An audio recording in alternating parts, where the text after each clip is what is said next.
Hello, welcome to the Halftime Talks podcast. I will just say, not as an excuse, we've been recording all day, so it's been a long long day. We've had a bit of a busy week as well. Yeah. No But we're excuses. here. I'm still Dan.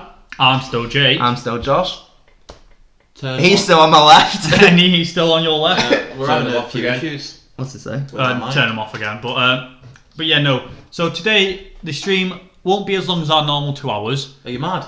No. The mic's not working. No, it's they're telling telling to turn us them now off. we've started talking, turn it off again. Ah. Colin's getting worried there. I'm stressing. I've been recording all day, leave me The alone. last couple of days we have had technical difficulty after technical Yeah, we difficulty. have. Yeah, no, it's We've been had a right lots of nightmare hurdles this through it. week. It's been horrendous. But we're here. We're still with you. And we're back. No one wants to hear Ravo is the call from the fans. Fair enough. Oh. To be fair, I'm sat next to him and I agree. Well, we'll have to talk tonight. But yeah, no. So this stream will not be as long as our normal streams, as the Premier League only had a few games on. But we will also be covering the FA Cup as well. Yeah, we've said all where we are, so let's just get stuck in. Firstly, let's start with Bournemouth versus Southampton, where Southampton got 3 goals to secure their place in the FA Cup. Connor, do you think they will go through to the finals and beat Leicester, or what are your thoughts about how they've played so far? But the reality is, Southampton looking at this will go, that's the tie we want. It's our best chance of going to the final.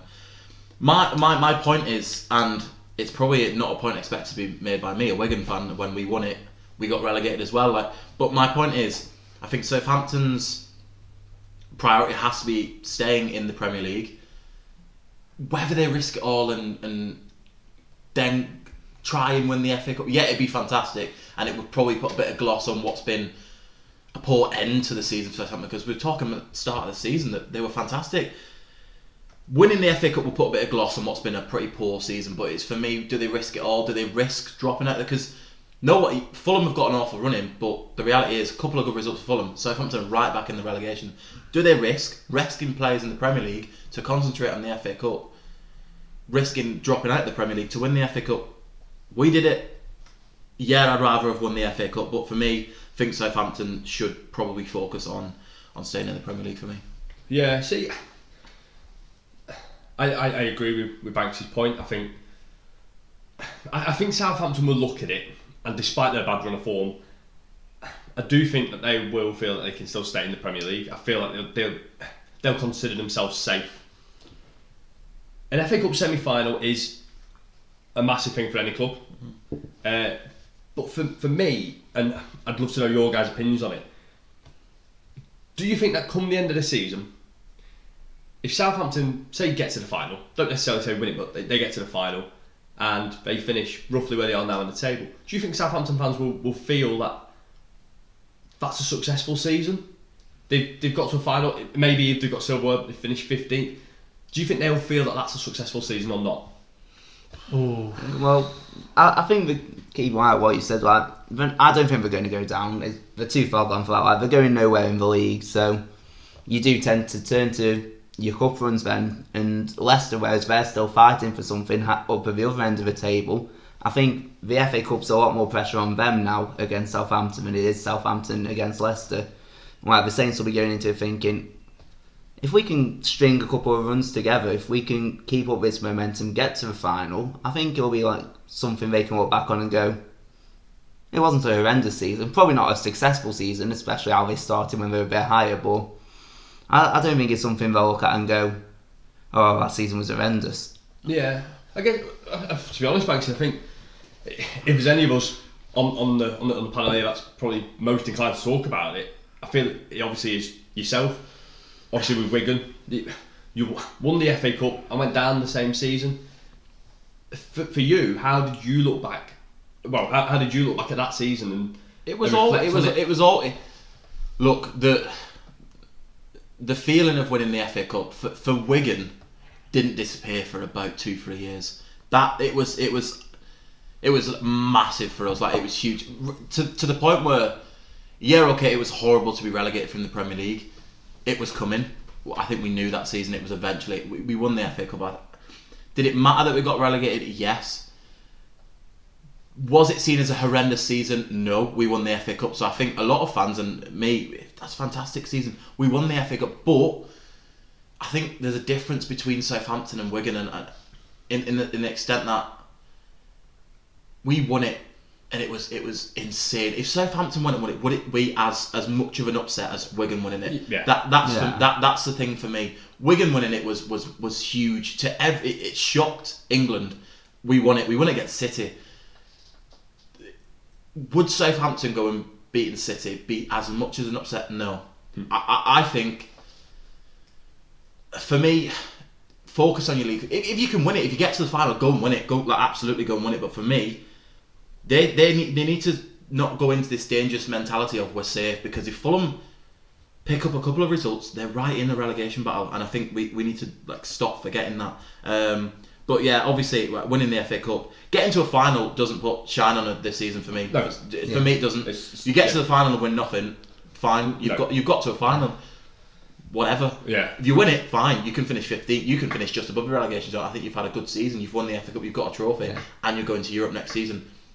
Get to a final. No, it doesn't put shine on it for me. What about you, Jay? Say you're a Southampton fan. End of the season. You got to the final. You just want to clarify that you're not a Southampton fan. Yeah, I like to clarify this. I'm not a Southampton fan. What would you be thinking as a Southampton fan when you look back at it? Say you win it, but you still finish 15th, 16th. Well, they're in 14th now, which is they've not had a good little run so far in the Prem this season, anyway. But win that FA Cup, I think for them will be huge, given how poorly they have done in the Prem, because they've had a few injuries that I think has cost them a few places in the Premier League. But then if they go on, despite the injuries that they've had in the Prem, move past that to then go win, just to go win something, have a bit of silverware, would be a massive boost to the team, the fans, I think, as well, showing that they still do have an ability to play at them top levels. Yeah. Which which I think they really need. I think we've got to talk about. We spoke about Southampton. To be honest, I think even I was going to say Bournemouth getting to quarterfinals. I think for Bournemouth it was obviously a big achievement. Yes, they obviously came out second best on the day, but even getting to a quarterfinals, obviously we see it a lot in the Championship, but in the FA Cup. But it's always nice to see at least one, out of Premier League club still be in and around the quarterfinals and onwards. It's good. I always enjoy it anyway. I prefer it when it's like that. Jake, on the flip side of that, I mean, we've talked about Southampton, and I've obviously said I think staying in the Premier League is probably more important for them now. Obviously, people have had different opinions. For Bournemouth, if Bournemouth beat Southampton, they get into the semi-finals. Do you then, as Bournemouth, as a Championship club, prioritise winning the FA Cup in the Championship, or are you still focused on getting into the Premier League? Which one for you then takes priority? Because I think when you're in the Championship, it's a little bit different. Is the Premier League still the ultimate goal? Is winning the FA Cup in the Championship? Does that become your priority? It's a difficult one, because obviously every Championship team does want to obviously advance into the Premier League and to play at the top level against some of the top teams. But let me just quickly find out where they are, because if they're at the top of the Championship table, they're there or thereabouts. They're in the top 6. Let's have a look. They are in 7th. Oh, they're not in the top 6. With 7th, it's a difficult one, because they're about 20 points, 30 points behind Norwich City, who's in first. They won't get top, but getting in the playoffs. Yeah, true. Yeah, massive one for Bournemouth. More money coming through in the playoffs. Can you go in that? Yeah, I don't want to cast no shadow on Bournemouth, but I don't think they were ever going to win the FA Cup, even if they did progress past Southampton. And when they're in and about the playoffs, they've had that taste of Premier League. They obviously want that back more. And what you were saying about going down, but the FA Cup, winning something like that, it lives forever. Yeah, it doesn't go away. Yeah. But I think it compensates a lot more if you have an unsuccessful season in the Prem and win it, than you miss out on the playoffs or promotion through winning the FA Cup. No, I completely agree with that. I agree, and I think Jake touched on it. every team really that's in the Championship, especially like Josh just said there as well, that have been in the Premier League and they've gone down, they have the ability to come back up. I think every Championship team of sort of Bournemouth stature, their aim is they want to be up there. They want to be back up there in the Premier League. They want to be back in and around the big lads. And I think, like Josh said, when you don't expect to go and win the FA Cup, getting the playoffs, possibly winning the playoffs, getting back into the Premier League, for me, I think if you start ask the Bournemouth fans, I think they'd take that over winning the FA Cup. Yeah. Just because I do think, obviously Bournemouth have been in the Prem before, they were all right to be fair for a few seasons, and I'd like to see them back in the Prem. I do quite like Bournemouth. So. Well, yeah, like if it was you and I who were, as local fans, seeing like our team go for an FA Cup, we'd obviously want them to go get that FA Cup because they're in the Prem. They will be in the Prem for a good while. Yeah, like, I don't see Liverpool going down. But say if it was like Wigan or Crewe, for example, in your cases, if that was them, I would want the FA Cup because like they're good teams. Don't get me wrong, but I don't think they're coming up into a new league after. If we're talking, after are we next talking season. about if we win the Championship, chasing If we win the promotion? Championship, No, that's what that's we're what I mean, talking about. Yeah, because I think. Well, I'd rather win the FA Cup than go up to the Championship. See, for But me- if it was the for me- Championship going into the Premier, it'd be the way around. For me, it'd be no, and I think it's because we've won the FA Cup. Yeah, it'd be great to win the FA Cup again. I obviously would love to win that. For me, if we were 7th in the Championship, on the cusp of getting back to the Premier League, if you were asking me, would I jeopardise that to win the FA Cup again? No. For me, it'd be trying to get, but that's probably because we've won the FA Cup in recent history. Yeah, okay, it'd be massive to win it again, but for me, it'd be no trying to get back into the Premier League. Yeah. Yeah. Well, now looking at Southampton, do you reckon, say if they do beat Leicester in this semi-final, do you reckon they have a shot at winning the final? The reality is, They want us. we beat City. I think that's the point that you just need to repeat. In a final, anything goes. If you turn up, you can win. It's 90 minutes. Whatever happens, you can beat anyone in a final. You can beat anyone on your day. Yeah, like what you both said, like if they beat Leicester, anything can happen. It's like 90 minutes of football. However you've done in the Prem, however you've done in whatever league you're in, when you get to there, your form, confidence, everything, it goes up in the sky. It's a 90-minute game of football which decides if you go Let's back not to the FA Cup forget, or not. Chelsea could be the team that they face. They drew 1-1 with Chelsea, despite being on an awful run of form. Yeah. They got a point against Chelsea. This is the thing. Look, in the FA Cup, we've seen it 1,000 times. We've seen it 1,000 times where there'll be an underdog comes up against a team that you look at City, Chelsea. Right now, I'd say for the two best teams in the country. But when it comes, like Josh said, it gets to a final. It doesn't matter how you're doing in the league because it's a different mentality when you get to a cup final. It's a different sort of attitude of players. I think the way you think about and approach finals. We've seen it many times where big teams have got to a final. They're playing an underdog. They've maybe underestimated the underdog, sort of forgotten it's a final a bit, and they just ended up falling apart. And the small teams do. I agree with Banksy. Look, anyone who gets to a cup final has a chance. It's 90 minutes, 120 minutes of football. League form doesn't matter. It is two teams in a final, both who deserve to be there. So anyone can win that. Yeah, no, true. It could go one way or another. Like for lack of better words, it really just depends on the day, really. And to be fair, I think Southampton will have that mentality. We need this. We need this. Like City, they've got the Prem. Like they're happy. They're winning. They are always winning. They are. I think. Being honest, I agree with Maxi. I think if Southampton gets to the final, I think they'd want to play Chelsea. Yeah. One, because I think looking at the two, they'd probably have more chance of beating Chelsea.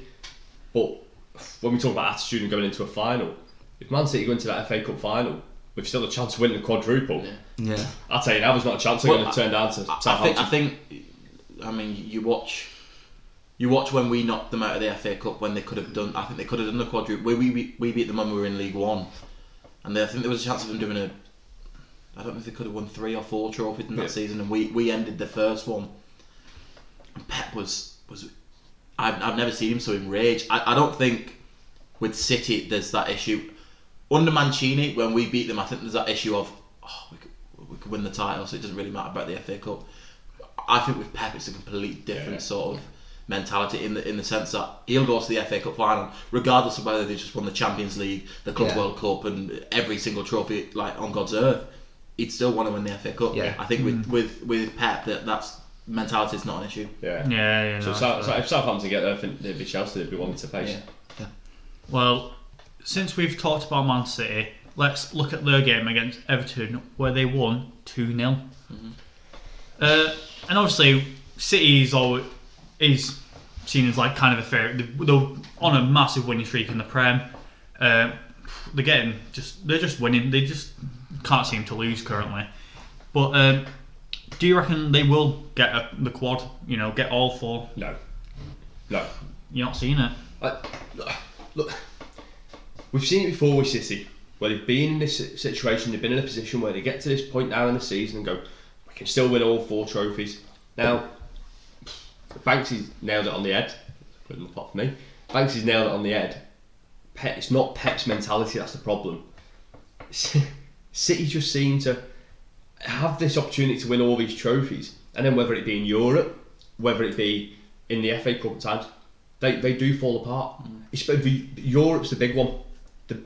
And to be honest, I think if you said to Manchester City, maybe not Man City fans, if you said to Pep, you can sacrifice winning the Carabao Cup and the FA Cup, but I'll tell you what, you can go and get the Champions League this year. They'd take it in a heartbeat. But I don't see them doing the quadruple. They've been in a situation before. They always seem to fall apart somewhere. I think the same will happen again. It takes serious. I'm not taking anything away from this City team, but it takes a serious team to go and win a quadruple. A City, especially in England, it's massive. But I don't see them doing it. To further, when they're in that final, like obviously they've not played without Sergio Aguero, they've not had him most of the Premier League season, not had Gabriel Jesus. Do you reckon to get this quad, they'll need to bring them in, like bring in the best of the best, like the top players, or as would you say the squad they have now, where they don't have a recognised striker, what can do them? Look what that squad's been doing in the league though. Like, if they probably will get to the FA Cup final. As much as, like we said, Southampton or Leicester probably will want to face Chelsea. City probably will be the ones that get there. But whatever squad they have, Pep will be getting them down the day before the FA Cup final. He's saying, listen up, whether there's a chance of the quad or not, it's still a chance of an FA Cup. It's a bit of silverware. And he'll want to keep the momentum going that they've achieved all season. They've had a wonderful season. They've won the Prem, we're going to. Whatever else they're doing, they've had a brilliant season. You can't take that away from them, but I just can't see anything else other than City in the FA Cup. No, I think. So obviously, speaking of Sergio Aguero, obviously the news coming out of City this week, it looks like he's going to be one of the players who's going to say his goodbyes in the summer. And I think and I imagine all of you will agree, if you just said that to Manchester City 2 seasons ago, maybe even last season, I think panic would ensue. Yeah. they'd have been very worried. The reality is they've played this season without him, and they've not really missed. Any team would miss a Sergio Aguero from back in his glory days. He was fantastic. He was amazing. We're talking about one of the best, if not the best, striker to ever play in the Premier League. But I think Dan's literally spot on with that. I don't think City will be panicking about him going, because they played without him this season and not really suffered. I do think they need to bring someone else in to replace him. For me, Jesus isn't the answer. Sorry, Jake. Yeah, sorry, Jake. I know you love him, but I don't think he's the answer. But is City panicking about that right now? No, not well. And I think that it'd just be something to come to the end of the season. It'll happen. They'll just deal with it then. I think it shows as well that the fact of off the back of the news of Aguero saying his goodbyes and leaving in the summer, it seems like they're pipping for Danny Ings. He seems to be the main man that they're going for. I mean, to me, look, Danny Ings is fantastic. I think he's superb. But he's not too young now, is he? You know what I mean? He's getting on a bit. 28 years old. But with his injuries as well, you ask how long he's got. Do you know what I mean? Yeah. 28 as a striker, you're in your Peter, you are in your prime, but he's got his injuries. Is Danny Ings the answer for City?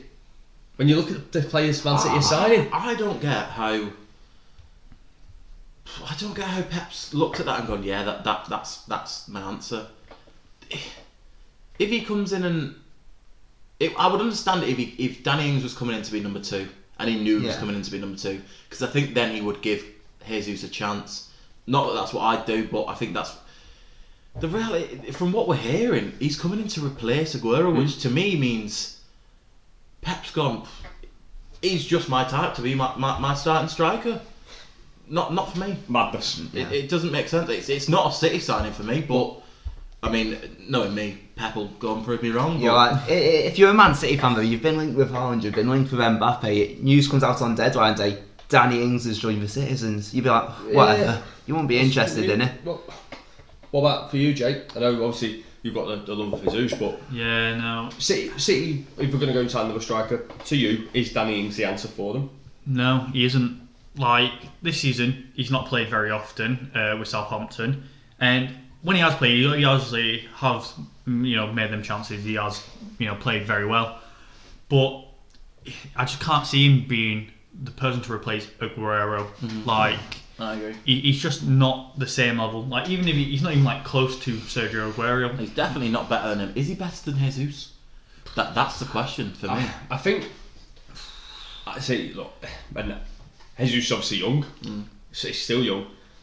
I think if Pep gives Jesus a chance, where he plays regularly, week in, week out, and he sits and he gels into that team, I think he can become a world-class striker. And maybe not the same level as Aguero, but I do think if he plays every week in, week out, he starts gelling with the team, I think he'd get you 15 goals every season at least.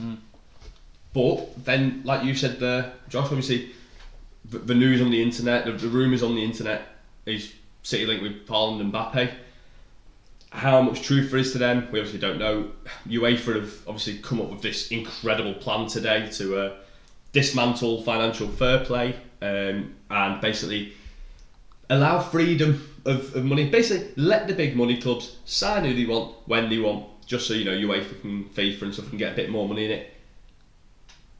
There's, as I said, the internet is always talking about Haaland and Mbappe. With this new news coming from UEFA, if you're Man City, did you not just go and sign both of them?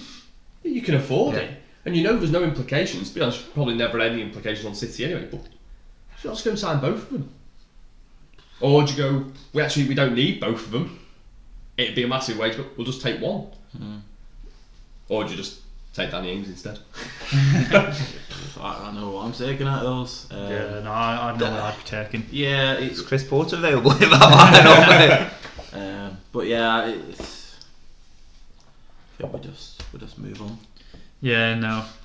Not gonna lie, my train of thought just went. We'll do Move on. It just went. Not gonna lie. Good point, Dan. Let's move on. Well, like we mentioned, City are getting Chelsea in the next round. Do you reckon Chelsea have been up there and one of the best teams in the Prem? And I do hate to keep going back to the Prem, but obviously that's where we see the most of where they play.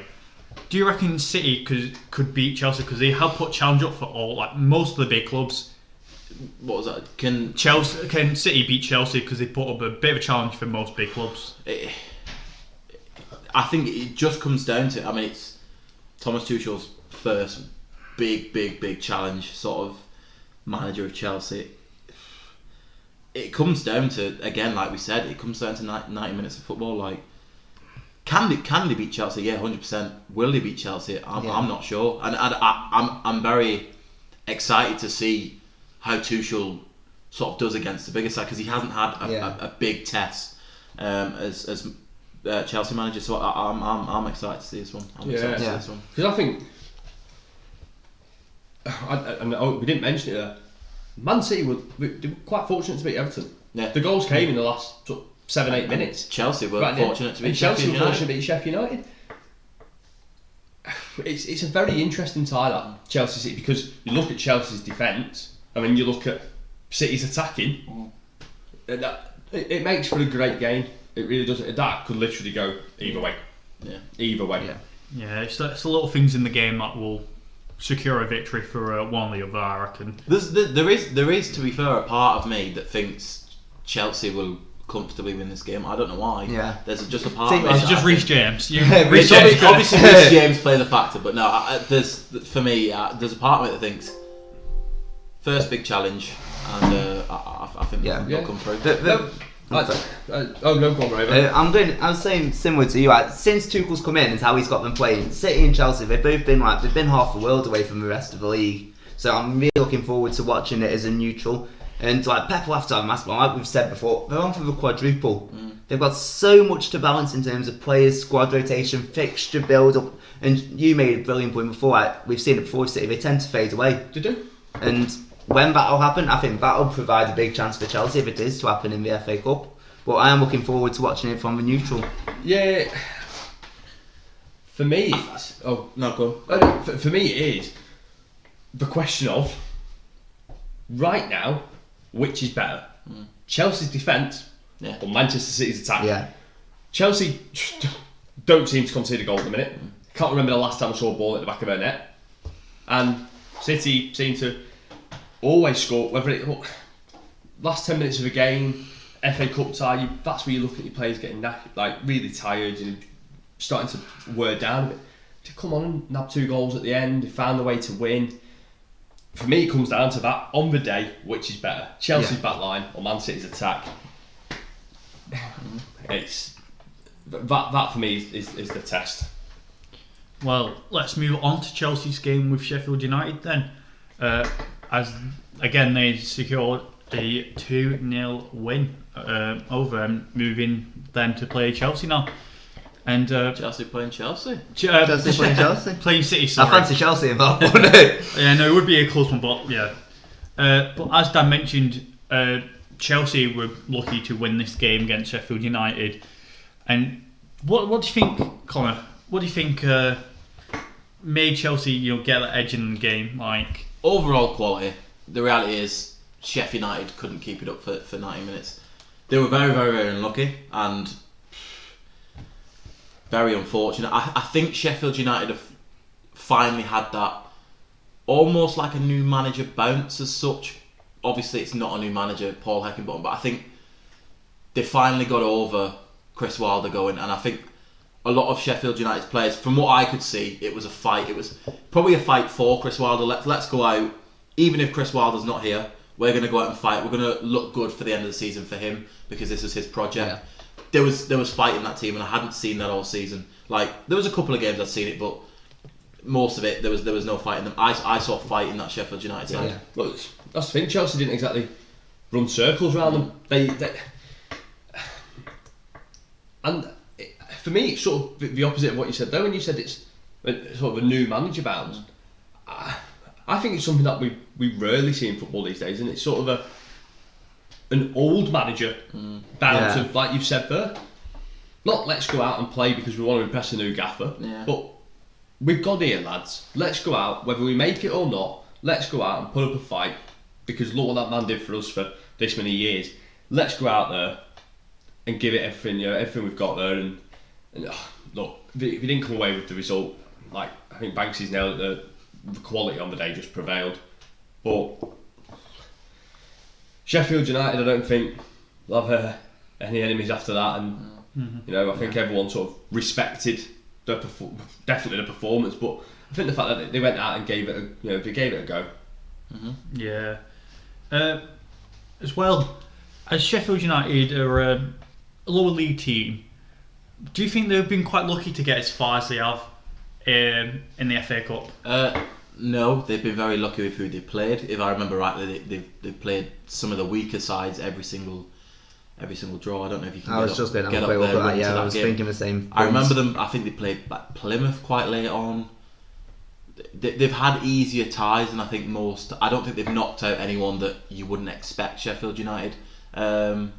And to be honest, you just beat who you can on the day. To get to the quarters, they came in the third round. They beat Bristol City 3-2, Plymouth Argyle 2-1, and 1-0 against 10 men of Bristol City. Yeah, so I wouldn't look it to be that they've beaten sides that you'd expect Sheffield United to beat.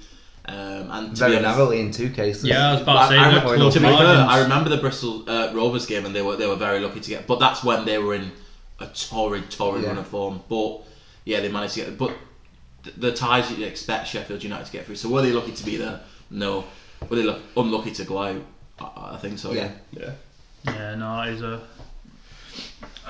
Let's move on. So the last game of the FA Cup is Leicester and Man City, where Leicester secured It wasn't Man City. It was Man United. Oh, all this recording, it's getting to me. Right, no, let me start. Let me do that again. I do apologise. Right, so Leicester Don't played say any more big Man lies. United. Right, Leicester played Man United. They did. Right, got it. And they secured a victory of 3-1 against them, which I can't lie. I'm quite surprised about, given how Man United's been playing. You know, they've been phenomenal. Phenomenal. What? He's been what? Oh God, They've been that one. Yeah, no, they've been brilliant this season. That's the one. really Drop good. the word. They've been really It's good. just been really good this season. But Do you think this will be do you think United will look at this as a big loss for them? I'm not surprised that United got beat. I'm really not. I think Leicester. Quite honestly, I think they're a better side than Manchester United. I do. I think when it comes to playing, and especially the way they're playing at the minute, I think they are a better side than Manchester United. And that's no bias against Manchester United. But like we said before about Man City, they always seem to fall somewhere in the cups. I honestly, in that game, I did not expect Man United to win it. I didn't. And that's other people. I imagine at least one of you will have a completely other opinion, because I can see where you're going on that. Manchester United have been in very, very good form. But for me, these Man United players don't have the fight. They don't have the desire to go and win trophies. They don't have that for me. Whereas you look at Leicester, winning the FA Cup to Leicester, whether we count them as a big team now or not, winning the FA Cup to Leicester would be massive. It'd be great for them. Man United don't have that fight. They don't have it. They will struggle to win trophies this year. I slightly do disagree with Dan. I think United's squad is better than Leicester. I think United are a better team. I think Leicester have a much better midfield. McFred doesn't work for United. Never does. They need a CDM. McFred? That's what the United fans McTominay. call Oh, it. right. McTominay. Oh, together. I thought you meant just him on his own. No, it doesn't work. It doesn't work because McTominay isn't a CDM. He wants to be box to box. They need someone. Fred's not good enough to play next to him. He's not that kind of player. They need to go out the end of the season and just put all the money on a good CDM. Yes, they need a centre back as well, but for me, get them a strong CDM that can play with McTominay. If Pogba stays, can play with Pogba. Bruno in front. I think United are a much better side. But the point I like to make is United. I do watch a lot of United podcasts and stuff. United fans have been calling for Ole to change the team for weeks because they went to Milan, looked shattered. Yeah. They played the game at home against Milan. Before that, they looked shattered. That's why they ended up drawing, because it was just tired defending. The squad looks tired. Ole goes out against Leicester, changes the squad, and he gets Yeah. criticised for it. Well, I think He's going to swear about it. I won't. He gets absolutely criticised for it. And what do you do as a manager? Like, I'm being not that he's changed it because United fans have said, because if he has done that, what a weak manager. But if he's seen all this in the press, or United fans say change up your team, they look shattered. He does it, and then he's getting criticised for that. What's the winning formula? Well, see, no, yeah, we also had a discussion about it the other day, and I made a point to you about. I don't think Manchester United fans actually realise that past the, I say starting 11, for me, was only, I'd say 3 or 4 in there that I think are, quite honestly, are good enough to play for Manchester United. But I think after that starting 11 that they usually start, when Ollie rotates the team and they lose, because quite frankly after that starting 11 they've got no options. They have no, that Manchester United second rotating team is a mid-table team at best. At best. And I know we don't like stats, but I did see one that was Ole Gunnar Solskjaer has the most games this season where he's not made a single substitute. because they'll be in winning positions. He's too scared. He's treading water with his team all the time. He doesn't. They could be 3-0 up. He doesn't want to change it because he thinks, if I take someone out and I put someone else in and they do really bad and then we draw for a free, it looks bad on me. It's weak management from him in its sense, but I think it's a lack of trust with the people that are sitting on that bench, and I think that's why he doesn't want to rotate the team, which he can't have because you've got to trust everyone. You're only as good as your bench. That's it. But he's constantly treading water with changing his team. 100%. But he's spent, since he's been there, he's spent £325 million, and the only player really that I'd say has made the impact that you'd really want from Manchester United and at Manchester United is Bruno.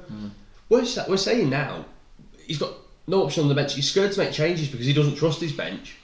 What's he spent 325 million on? Yeah. If you can't look at your bench and look at it, and what have United in a winning position? And there's been a lot of games this season Man United being there, especially away, where they've come from behind. But like we said there, when you've got to rotate, if you're not in a winning position, or look, you're in a winning position, you want to give other players a bit of chance, or you need to switch up your strategy. He's nobody on the bench, but he spent 325 million. I think that is my criticism of him, but I couldn't agree more with Banks. I don't know what you guys obviously think, but for me it is the fact that Manchester United fans clearly just don't realise that when they rotate the squad, their rotated squad is a mid-table team at best. Yeah, no. One thing about that team is obviously they do have some star players. Like, sure, he's just been absolutely unreal this season. They've had Bruno, obviously. He's managed to score a fair few goals. Up front, Rashford's not as much, but he's still a pretty good player. But on the bench, I can't think of one player. But there isn't. I think when you're in Could. Ollie's system, like in his position, you're getting the lads in every game. You're going, right, lads, we'll talk tonight. We'll say what can we do differently. Who can we play differently?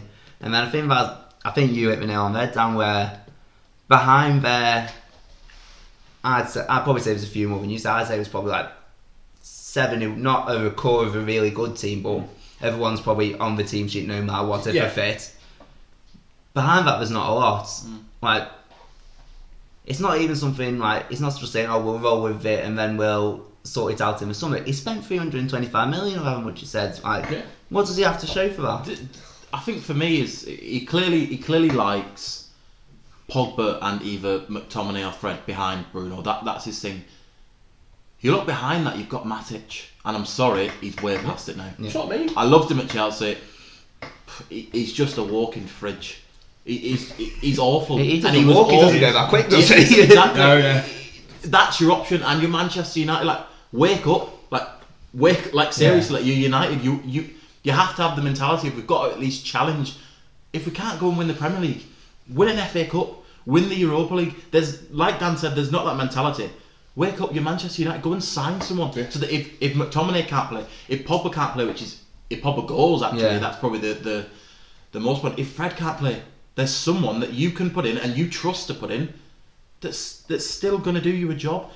Matic can't do that, and I don't think Ole trusts him to do it. He's just playing him because that's his option. That's what I mean. Do you know what? This was... I really do... United fans probably know they're going to finish second or third. This, to me, the FA Cup, maybe still the Europa League, but the FA Cup for me was Ollie's big chance to go to the United fans, have a big flex and say, look, I've brought you a trophy. Imagine if he won both of them, though. That's what I mean. Imagine that's why his is chance. Why is that not his? Like, I don't criticise Ollie as much as other people do, because I know a lot of people say this, BTEC PE teacher, whatever they want to call him. I don't. I'm not. I don't judge him that much.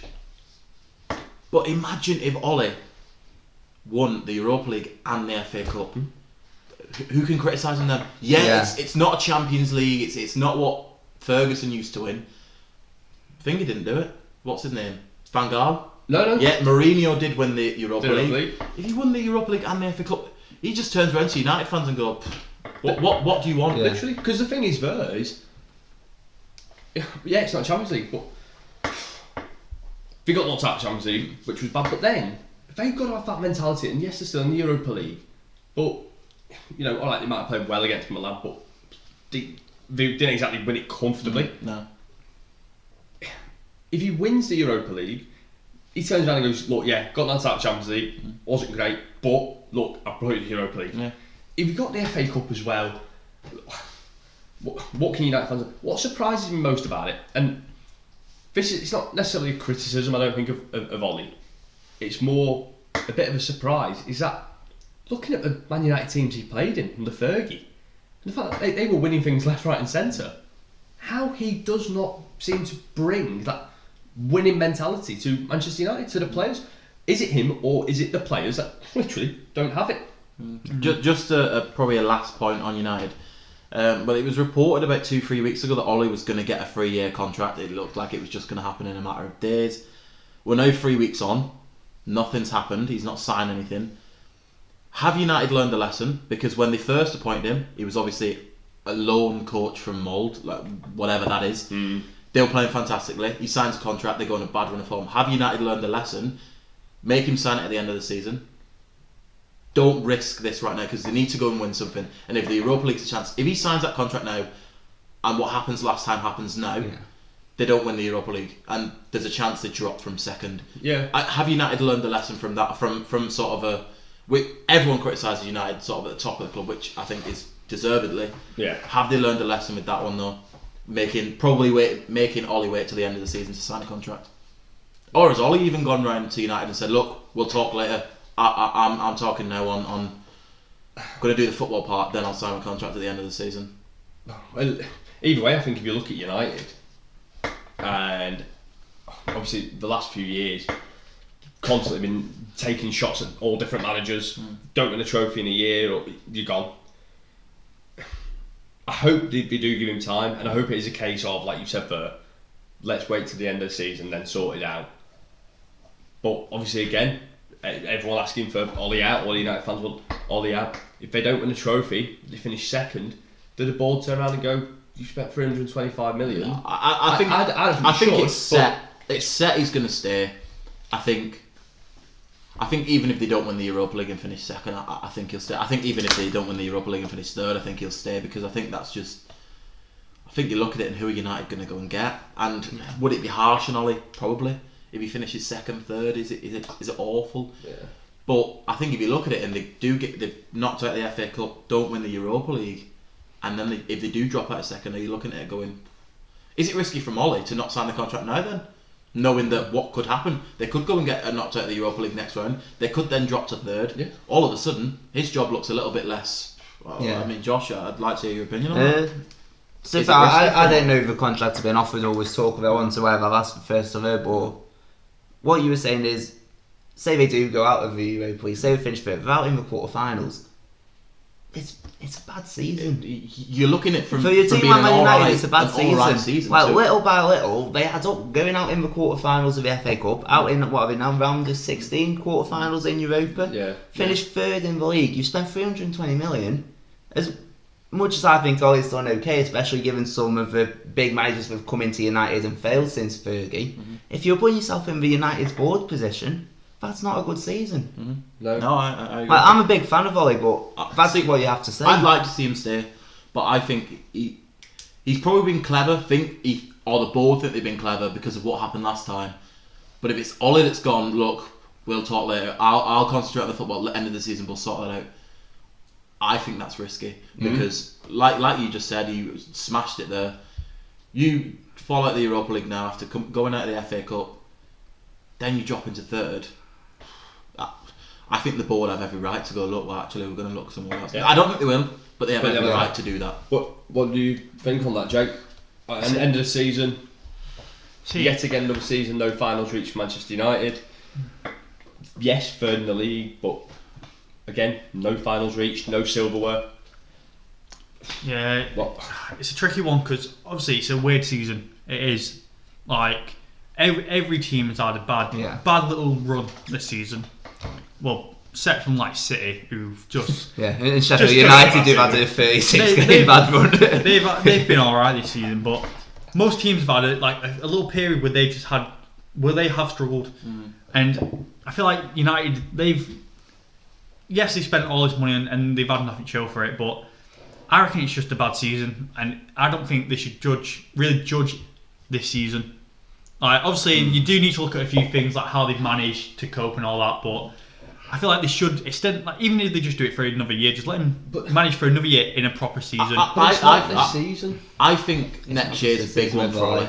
Yeah. I think it's massive because if they back it, this is if they back him, which we don't know with United. 5 million? That's backing. Yeah, What more backing do you want? Do you know what I mean? But look at what Ollie had to get rid of. Like, you look at the squad he walked into. Yeah, but He's got rid of awful. Yeah, he's not brought in amazing, but he has brought in better than what they had. He walked into. I'd have been a very fantastic impressed if he squad. brought in worse though. Yeah, true. Well, yeah, that would have been. It is true. But for him, he's spent 325 million. That's it. I know he's got rid of a lot, but who's he bought for that? You're talking the likes of Fred, Bruno, Harry Maguire. That's what I mean. I agree. If he gets the backing. The reality is, though, Maguire was never going to be. He was never going to change that. But it was always he needed someone next to him. Yeah. United haven't done that yet. Lindelof is all right. They make too many mistakes next to each other. Ollie's now got to see that in the market. He needs a CDM because without that, his midfield doesn't work. And if United say, look, we're not getting any more CDMs, we've got Fred, McTominay, Pogba's staying, so we don't actually need one. We're not going to get one. Then he needs to change his system completely because his midfield doesn't work the way it is. But if they back him, this one's massive for me. If they get a CDM and they allow him to get a centre back, and it's still there's no improvement, that's when he goes. Where he goes. I do agree he spent a lot of money, but I do think he walked into an absolute with so much deadwood in that squad that he needed to get rid of. Yes, he's brought in players for well over what they should have paid, and they haven't turned out great. I still think Fred could be a useful player, played in the right system. Maguire, I think next to someone could be alright. Bruno's fantastic. So when you look at it, if he has another transfer window for me, where they're going to sign players, that's when you judge him because one manager can't change a team, an awful team, in one transfer window. No. You have to bring in partnerships that you trust. He clearly doesn't trust Baye. That's why he's playing Lindelof. Yeah, that's not his system, but he's just one. playing that because that's the quick fix at the minute. Well, that's the other big one as well. Obviously, Eric Bailly said he wants to leave. Yeah. He said he does not understand his treatment by the manager. He said the manager just doesn't like him. Mm-hmm. You look at the last transfer window though. They got Cavani the last day. That was a striker who they need the striker. Yeah. That was a striker who he'd been a free agent for 6 weeks, and they got him on the last day of the window. They had all window to go and sign a centre back to play next to Maguire. They didn't do it. It probably wasn't the main because the reality is they probably knew they needed a striker, so they probably were saving whatever money they did have, which I'm assuming wasn't a lot if they've gone out and just got Cavani on a free to be that striker. But whatever money they had free, let's say it was 30 million, they were probably aiming to spend it on a striker. The reality is, whoever they were going after has been like, or you can't get us for 30 million. Not a chance. It's not happening. It's gone really, really late into the transfer window, which is completely United's fault. It should have never have gone that far. They need to be as aggressive as Chelsea. And if they want someone, pay what they obviously don't go stupid. Pay what they want. If you want that striker, go and pay. Pay for that striker. But it's got too late in the transfer window to the point where we've gone, well, we can't get a centre back now because we'll get Cavani on a free, but this 30 million we've got free. It's too late to go and get a centre back. It's United's management of a transfer window. That's not Ollie's fault for me. No, possibly not. I'm not saying this is my opinion, but it's obviously a fault. Josh, to be honest with all of you, as much as we said Manchester United are probably the biggest club in England, do you think that other world class players are looking at Manchester United and aren't actually wanting to play there? They're looking at the treatment of a lot of players. They're probably looking at the fact that they've not won anything for quite a few years. You know, they don't seem to be winning silverware. And you've now got the likes of Manchester City, Liverpool, obviously part of the season, Liverpool. Do you think Manchester United are losing quite a lot of pull from that world class players because they're not performing in the Champions League, knocked out in the group stages, they didn't perform well in the Champions League last year, they're not winning domestic cups, and they're not even challenging for league titles? Do you think if you're a world class player, if you're Mbappe, if you're Haaland, all these players they've been linked to, are you looking at it going, yeah, but it's Manchester United, or are you looking at it going, there's too much work needs doing that. I don't want to be just the one person to go and try and save it. Are you looking at it going, I want to win trophies, and right now, as much as yes, that's Manchester United, I don't want to go there. I have a point, but I'll let you go first. Well, obviously, there's been the rumours about people like Haaland and Mbappe coming out and saying, "Oh, if we were to go to the Premier League, we want to work under Klopp or Liverpool and all that." And obviously, they are just rumours. We don't know if they're true, but like with that, I think that's because one, Jurgen Klopp as a manager, he's been brilliant. Like you've seen what he's done to Liverpool in the 5 or so years he's been here now, and he's transformed Liverpool and made them a Premier League winning team again. And obviously, they will have a bit of respect for him because he did, Haaland will, because he managed teams in Germany. So obviously, he'll have a bit of knowledge about him and have that respect. So that might be a bit of a pull. Manage him. Yeah. But I completely agree with your points. I'm not disagreeing with your points at all. I'm just saying. But I think with United, it's all history. Like that's literally the pull of Man United for me now. Like you've seen what they have done. You're not looking at what they are doing, just what they have done. Whereas Liverpool, Man City, Leicester, them sort of teams. My closing point on United is: have they lost the pull? No. Have other clubs gained more of a pull? Yes. Yeah. Chelsea and City are way more aggressive in the transfer window. If they want someone, they'll just go and sign him. United won't compete with that. They're just not doing that. For some reason, they've got the money, let's be honest. Yeah, okay, the Glazers now want to sell a percentage of the club. They want to sell this. They've got money. If they wanted to spend it, they'd have it. Liverpool are cleverer in the market. They're like, it's not a word, so don't use it. But they're more efficient in the market, if you like. They won't go and spend millions, but they'll bring in a player on a really good deal, which United seem to not see. United don't see the deals that Liverpool do, and that's credit to Liverpool. I don't put Leicester in that bracket yet. So City and Chelsea are just aggressive. They'll go and get who they want. Liverpool are clever. They'll get deals that United aren't seeing. Have United lost the pull? I don't think so. I still think any player looking at Manchester United that's Manchester United. Yeah. I'd love to play for Manchester United. But I think the other clubs have got this pull that they don't have. I have to say, on your point about Liverpool, I genuinely, no bias to Liverpool, I honestly think Michael Edwards is possibly the best sporting director of football I have ever seen anywhere. The deals that you talk about Chelsea and City, and they're going spending 80 million here, 90 million there. You look at the deals where you got, especially Michael Edwards pulling Jota, 40 million. People go, ooh, 40 million. You go, yeah, but the first 12 months is free on that, and it's in this many instalments. For Wolves to sell one of the best players in a deal like that, incredible. The Kabak deal, to get him on an option to buy from a club who are absolutely stripped of cash. They're struggling in Bundesliga, and he was probably one of the better players. But we managed to get him on loan with an option to buy. Quite a relative. For me, I couldn't agree more. Michael Edwards is an absolute genius. Yeah, we will move on because this is becoming a let's just before the half time, we'll just quickly go over Leicester. So Leicester obviously moving into the next stage. Do you reckon they'll be able to beat Sheffield and get to the final?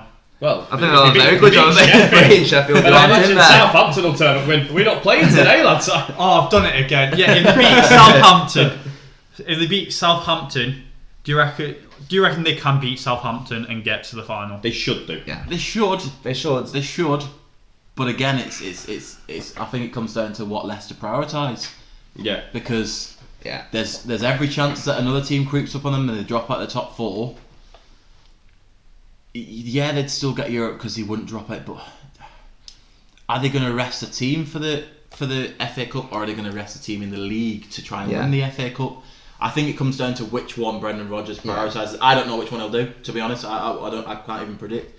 But I think it completely comes down to that, to be honest. Which one is he going to prioritise? Because he's not certain in either one. Yeah, I made exactly the same point. Like with Leicester have a lot more to play for in the league than Southampton do. you could argue, even if Leicester do rest a few players, do they still have the quality on paper? I think this to is an issue prevail? we've brought up in the last couple of weeks. I think it's the importance of being idle. It's the importance of avoiding they don't want any complacency in either the FA Cup or the league. Like, if you look at Leicester and go FA Cup final, maybe win it in second or third in the league, that's a phenomenal season, whoever you are. And I do think it does just come down to complacency, arguably squad depth, and we've mentioned it before in other podcasts. Not so much complacency, but consistency as well with Leicester. Yeah, but I think we've got to say quickly on Leicester. I think they are much better now. The fact that they've got Jamie Vardy and Iheanacho both playing together and both scoring. We talked about rotation of strikers, and we looked at it, especially in the first week, and said, if they lose Vardy, they've not really got anyone. Iheanacho can't stop scoring. Yeah. I know We were saying there eating rats about him, aren't we, from the earlier podcast? But I think Leicester are better now. The fact that they've now got two strikers they can not choose from, but that can play and score. And the fact that they're both playing together and both setting each other up and scoring together. Yeah, nice. The end of the first half. So we're gonna have a quick little break, so you can get a drink, get a cup of tea, get some food, and when we're back, we'll start off with the halftime game, hosted by Dan, who will take that, and then we will cover the Premier League, and that will be the job for today. That will be full-time whistle. Yeah, it will be. So just go get yourself a drink, get some food, and we will be back shortly. Bye.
Alright.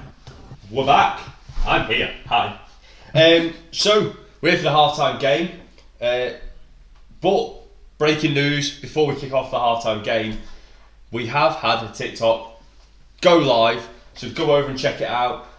If I'm not mistaken, it's different types of football managers. Football managers. That's This the one, one. yeah. Oh, what a watch! We had great fun filming it. Yeah. It was such a laugh. So head over, guys. Check that out. Comment which manager you are. Comment which manager you are, or if you was a manager, which manager you'd be. And But- if we've forgotten any managers, Yeah, Tell let us. know. Let us know.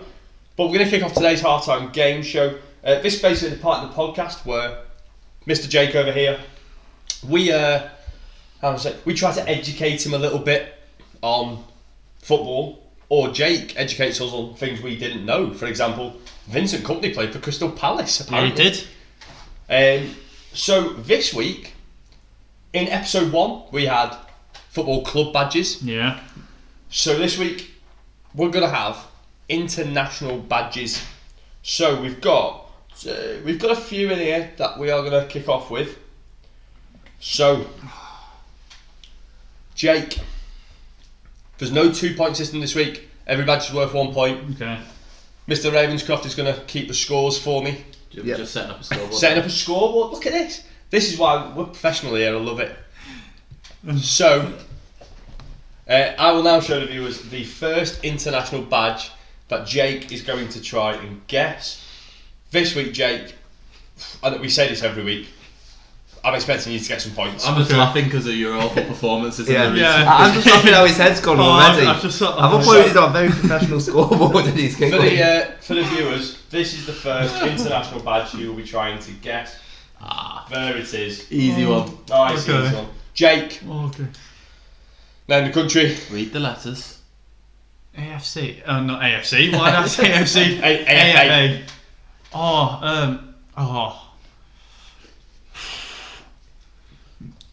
Oh, I feel like I've seen this somewhere. Probably on the country's badge. Yeah. God. Oh God. I'll go with Greece. Greece. Yeah. AFA. Greece. Greece. I don't know what AFA is. Unless you're thinking Athens, it's not Greece. FA's Football Association Yeah. on most international So- badges, just so you know. Okay. I'm not going to give you another guess because it says AFA very big letters and you said Greece. But Jake, it's Argentina. Oh, that's the. I was trying to think. Oh, Yeah. Yeah. So I saw the little flag colours. I was like, which flag is that? And yeah, I Right. actually know Greece had blue and white. Let's get Jake a point. Oh, Jake, if you get this wrong, I think we'll leave and do our own podcast. Here's the flag. Jake, Got to be a point. come on. well, I mean, with 3 lines on the shirt, it has to be England. Way! One Congratulations to Jake. You were He's right- got his right on the first scoreboard. point. I was. Get it on the scoreboard. Okay. The next one. So viewers, Jake's got a point. We have to give him a point every week somewhere. Here's the next one for the viewers. Good one. There it is. So Jake, there's your international badge. Oh, I'm trying. There's 2 that I'm. Think of the colours. Yeah, no, Colours. that's what I'm getting. But I'm trying to remember which way it is. I won't tell you to read the letters because even I can't read them. And they also mean nothing on there really, I don't think. Oh, is that? Well, they probably do to the In the country, but language, yeah. not to me. That's good. That's annoying me because I know the 2. Flemish. That's the language. There you go. If you know languages of countries, they speak that one. They speak Flemish. I'll Fun fact for everyone at home. It's a branch of French. I'll go with Belgium. Hey! Yeah, I'll try and remember which way the colours were. La Belgique. Yeah, now. 2 out of 3. Wow. It's going well. Yeah. What a week. This is the best week. The of next one for the viewers, life. Oh, here we go. famous. Famous. Oh, come on. CBF. Look at the stars. The stars. That, It correlates to how many There World you Cups. go. How many Start how World many Cups times they've every time won. you win a World Cup. Oh. hence why we've only got 1. Who won 5 World Cups? I'll give you a Couple of clue. clues. It's a pretty decent side. It's not Bolivia. Oh, And if you'd like some geographical knowledge, the language they speak here is Portuguese. Portuguese. No, it's not. It's also not Portugal. oh. So I don't know if the letters are throwing me off or not. Oh. You pick, you win. You do. You pick. You buddy. I know it's not, but I can't think of a team. I'll go Brazil. Hey! Oh, what a shout! Confederacional Brasilia football. Oh, I just knew Brazil won a few World Cups. Oh, what a shout. Right, this one I'd expect you to get, not because of the badge, but the things on it. This for the viewers at home, Jake Storming this week. Easy. So there it is. Easy. It's an easy one for you. Oh, Norway. Yeah. Yeah. Oh, Jake. Who would have known I'm so good at international Norwich. football? This is your next one. For the viewers at home, there it is. Jake. Oh. Oh. Oh. I'm not going to keep the noise imitation thing going. Just to move on, I'll just throw a team out there. I'll say the Philippines. Letters. Yeah. Maybe it's get it's France. Philippines with an F, then Philippines with a P, and then Philippines with an F again. No, that is Portugal. Oh. The Philippines. I just saw a P, I was like, Philippines. Oh, I'm surprised I didn't think of Portugal. I'm just going for a P country. And Okay. apparently the first one I thought was Philippines. For the viewers at home, Good. the next one. Again, quite an easy one to be fair, really. This is for the viewers at home. I can't see that. Oh. India. Has an elephant on. Read it! Read it! Yeah, it's got an eye in it. That's a good shout. It's got an eye in it. Côte d'Ivoire. Côte d'Ivoire. Cote d'Ivoire. India. If I just saw an elephant, sounds like Yes. Yeah, Do you know what, yeah, Jake? yeah, Whilst I Uh, was thinking of these badges, I thought I'd best throw the Philippines and India in there. Right, I'll give you a clue. Côte d'Ivoire. Put the it sounds d'Ivoire like- first, Yeah. and put Côte after it. Read it and see if you can get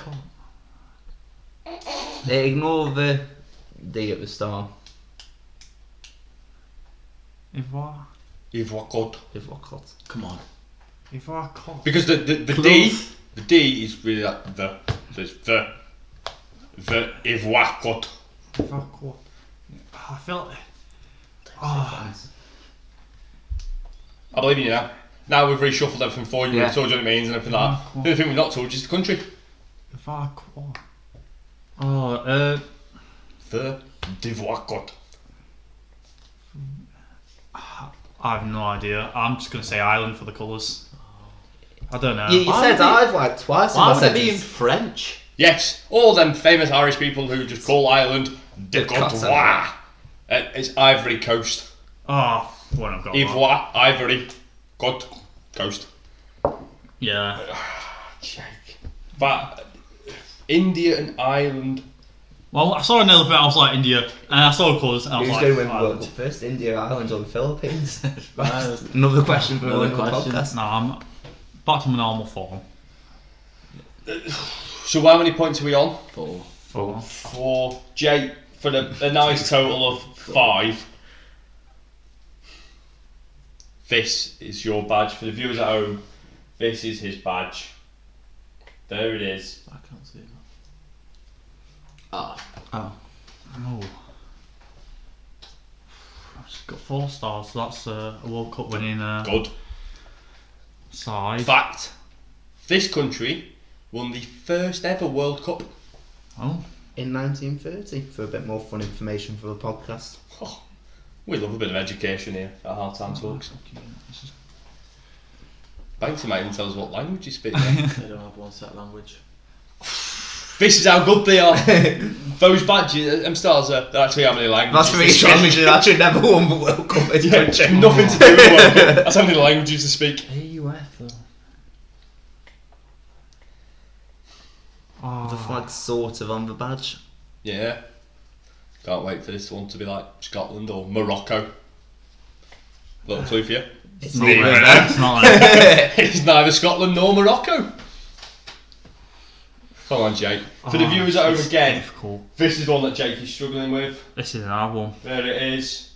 4 stars above. The 4 World Cups they've won. The first ever World Cup winners. They have had the likes of Luis Suarez. They've had the likes of Diego Forlan. They've had the likes of Luis Suarez. Edison Cavani. Well, Paraguay, but not Paraguay. Like Burnley, but not Burnley. God, where's he from?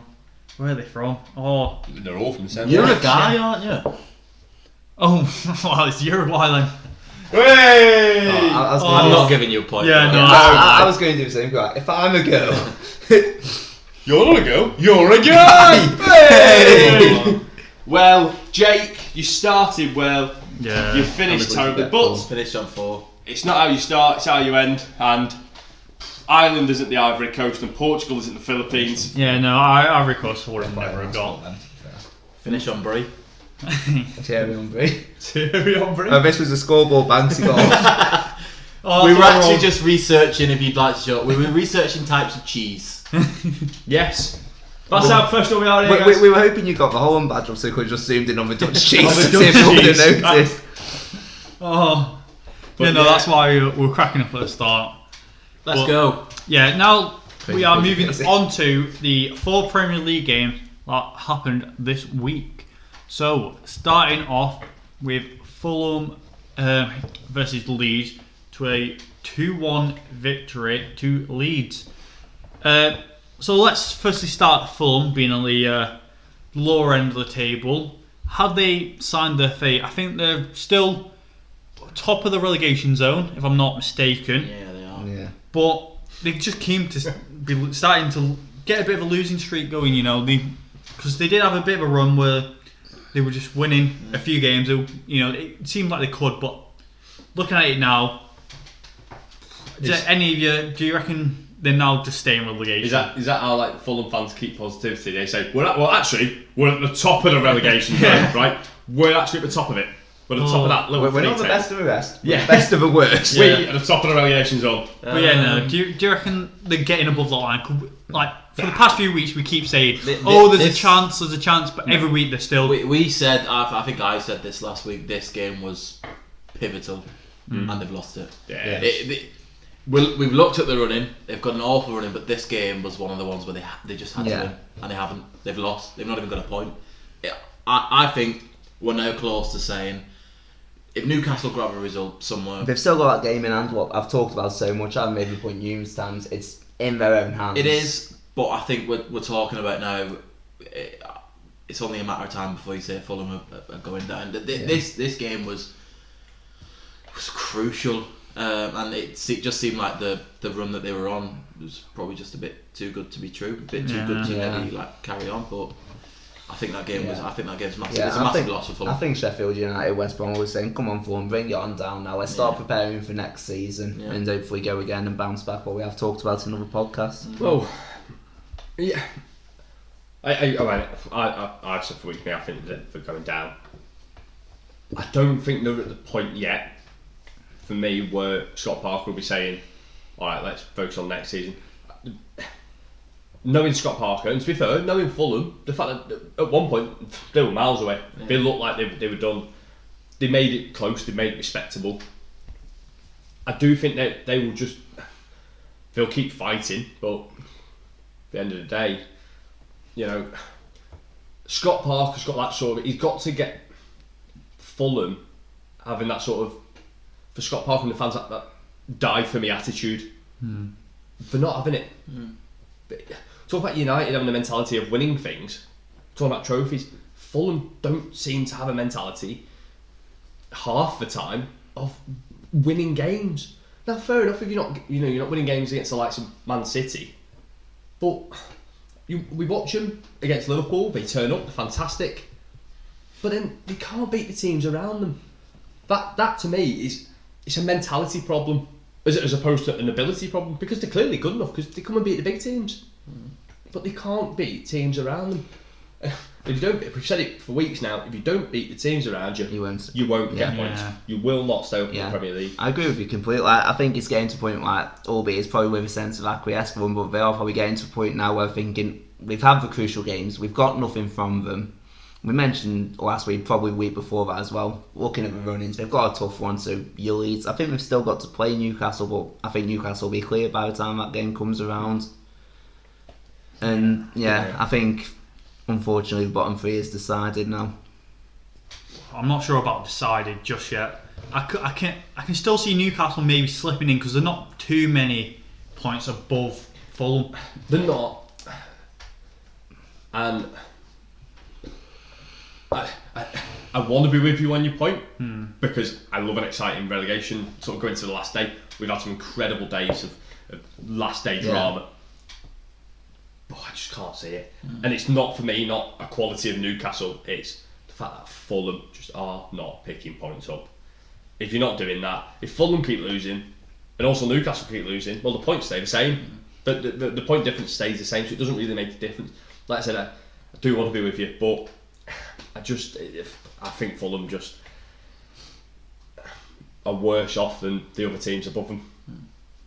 Yeah, no, I feel like if they want any chance, these last, 8-9 games now, that they just need to, like you said with Liverpool, they just need to go for it. They have to. Like, if they want any chance, if they don't start picking up the points in the next 2-3 games, then they might as well. The reality is, Scott Parker can stand in front of every single one of his players and say a million words, but if those players don't have the fight and they don't want to fight for him, it's now Fulham have to get the results. It's now on them to get results. And looking at the running, they've got to get this attitude very, very fast that they've got to die for 3 points. As Neil Warnock said, they've literally got to die for 3 points in some of these games, because for me, Newcastle will pick up points somewhere down the line. Yeah, okay, Fulham have got the game in hand and they're still to play Newcastle, but like Josh said, I think by the time it comes to them playing Newcastle could be well clear.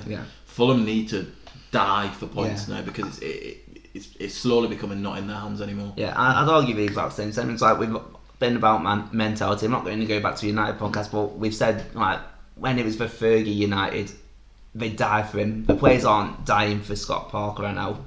The only thing they're dying in is the Premier League. They could go all around the world, they won't get a point out of the mentality they've got.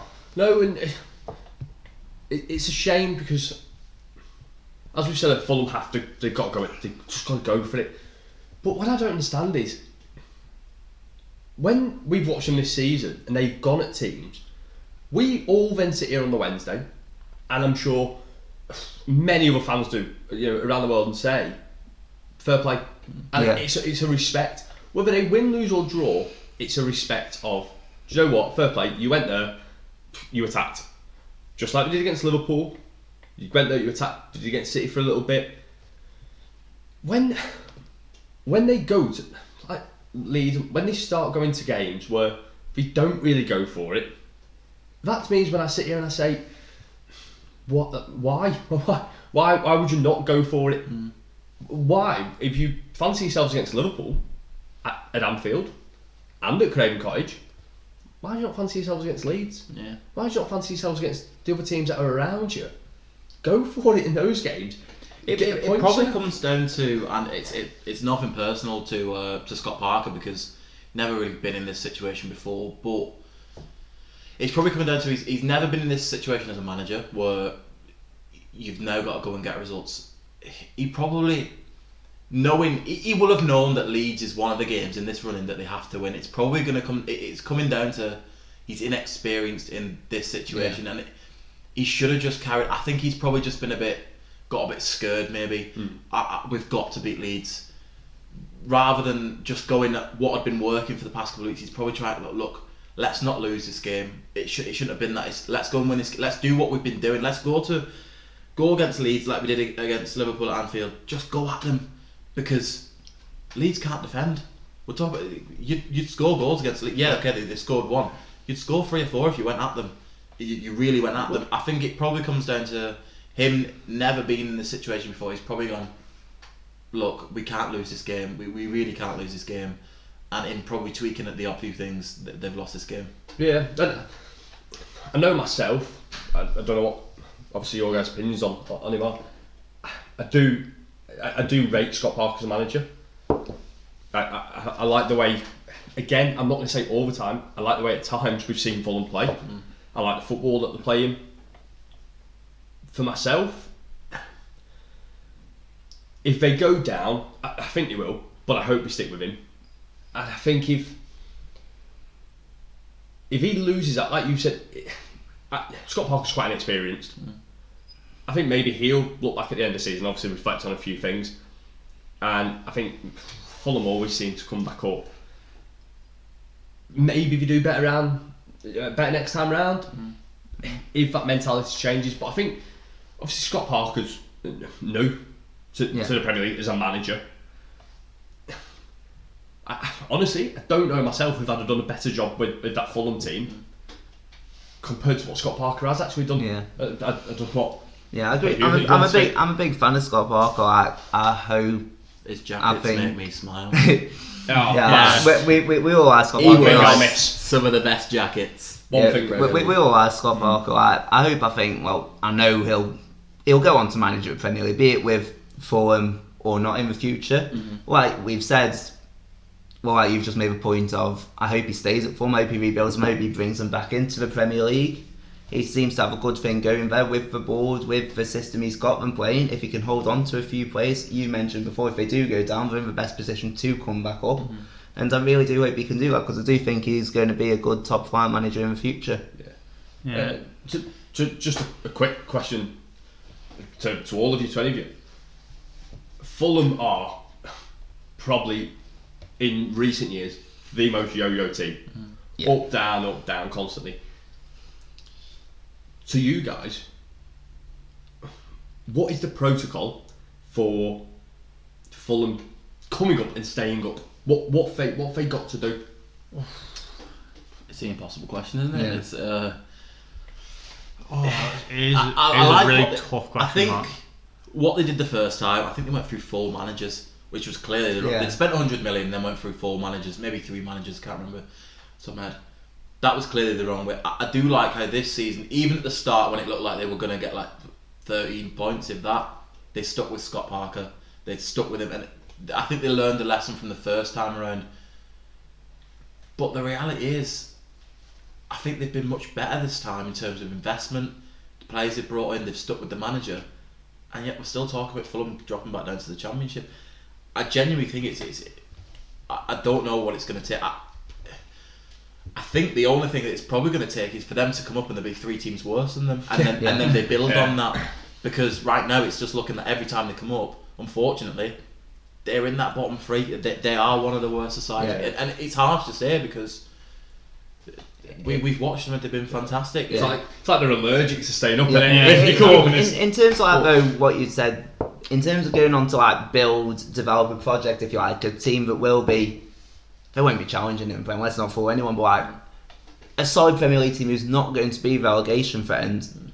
It's obviously, it's like God has just made a point, you need to come up and there needs to be 3 teams worse than you that season, not just for the fact, that keeps you in the Prem. The financial aspect, the reinvesting that money you get for staying in Prem, the TV bonuses you get to reinvest for the next season.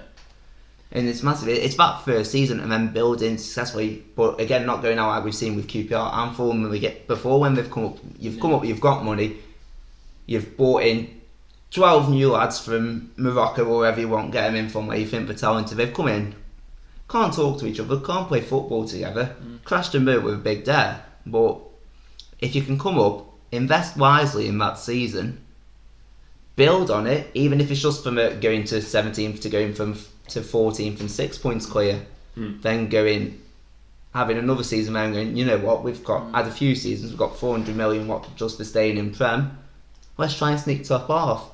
And he's having like a good young manager, like Everton haven't got a young manager, but similar to Ancelotti, the project that's going on there. If Fulham can come back and do that with Scott Parker, then I do think they'd be in a better stead than they have been as we talk about them as a yo-yo team. Yeah, I To think come and really announce themselves as a what I Prem would team. say with Fulham is this season, and I think it's probably come back to bite them a little bit. They did a lot of their recruitment late in the transfer window, to the point where they started the first game against Arsenal. They played Marat Rodak in net. Yeah. He's a championship standard goalkeeper at best. I actually rate him in the championship. There's no disrespect to him. They hadn't had Joachim Andersen in. He came in very late. Loftus-Cheek wasn't there. We're talking about big players that have made an impact for Fulham this season. Didn't play sort of the first 4 or 5 games because he was trying to integrate them in. And by the time he'd done that, that's 5 games that you've not got points in. But they're going to come at the end of the season. Yeah. Those are 5 games that you could have got points in that wouldn't see you in this situation now. Yeah. I think probably, looking back at it, Fulham's only issue this time around is they probably weren't as aggressive the first time around. Yeah, the first time they got in people that they didn't need, they were just spending money on anyone that wanted to come to Fulham. But they just acted a bit too late at this one, and I think they probably missed 5-6 games where they could have got points that they didn't get points because they were a bit too late in the transfer window. So I agree with that. Like the team that they have currently, like as a player, is a good team. Like Ariola Renetti's quite a good keeper. Surprisingly. Yeah, no, like Loftus-Cheek, he's doing quite well for himself. Like they got loads of players now. I think when if they do come back up after next season, they just need to just be more aggressive and do that over again. Yeah. Like you need to just go in like, we played aggressive and they just weren't ready for that, and that's what they need to do. They need to do the unexpected, really. Yeah, I agree with Banksy, and again, it's yet another team we're talking about poor managing in transfer window. Transfer windows are massive, especially for the clubs that come up. They're huge. Fulham, they've signed players not just this window, but last time they come up. I think we all sat here, wow, surprised they've got in. But there's a few names in there. But then some of them, they look great on paper, but they might be like 34, 35, they're pushing on a bit. They're not very good. Yeah. Especially the last time, like you said, they were spending money all over. You know what I mean? But it's a tough one for Fulham. They've got the big one, and I think we said it last week. If they go down, they've got to keep some of that core. Yeah, they have to. They've got to keep. But I do think this time, I think Fulham will fall. And I think last week I give them a chance, but it was heavily reliant on this Leeds game. Yeah, They've not won it. I think they'll make the fall. Yeah. Well, let's move on to Leeds. As they've won this game, they're starting to get a bit of a winning streak going. They're getting a bit back, like just getting a few games under the belt and getting a few wins for themselves. Which they're in 11th. Could at the start of the season, as we've said in previous podcasts, they did amazing at the start. Do you reckon now they can push back up to become like around Liverpool, Everton in 7th and 8th for Leeds? Leeds? No, but I'll tell you what, Leeds have done the exact opposite of the exact thing that we're sat telling Fulham to do. About, They've come up, and look, whether people like it or don't like it, whether it's sustainable or not sustainable, you're talking about this season alone, they've come up and they've got it every team. Yes, they've conceded loads of goals at the back, but they've scored a load as well. They've gone and picked up some big points along the way. They're in 11th.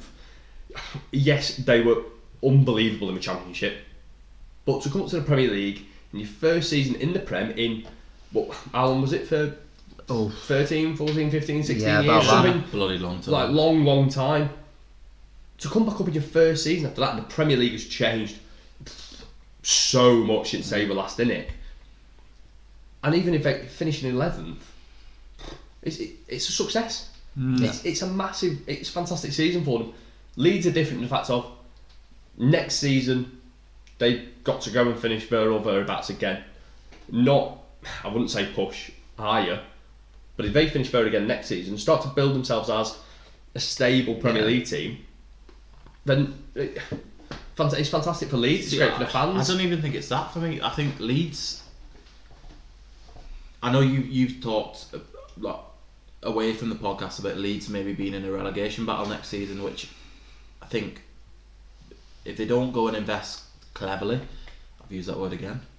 Don't bring in Tom Cleverley. Don't do that. That'd be awful. Is that your investment? Bringing in Tom Cleverley.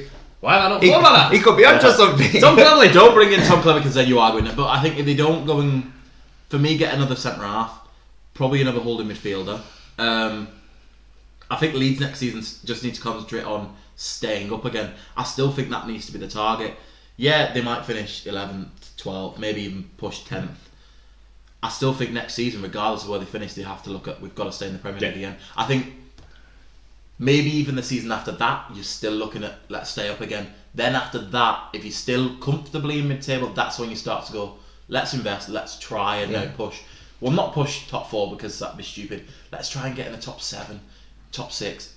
I think Leeds is more of a long-term thing in the Premier League. I don't think they should go into next season thinking, oh, let's try and get Europe, because I think they'd be stupid. They'd be absolutely stupid because they'd just be going out spending loads of money, and I don't think it'd work. No, big news, big rumour coming out of Leeds early today is Alioski apparently wants to leave.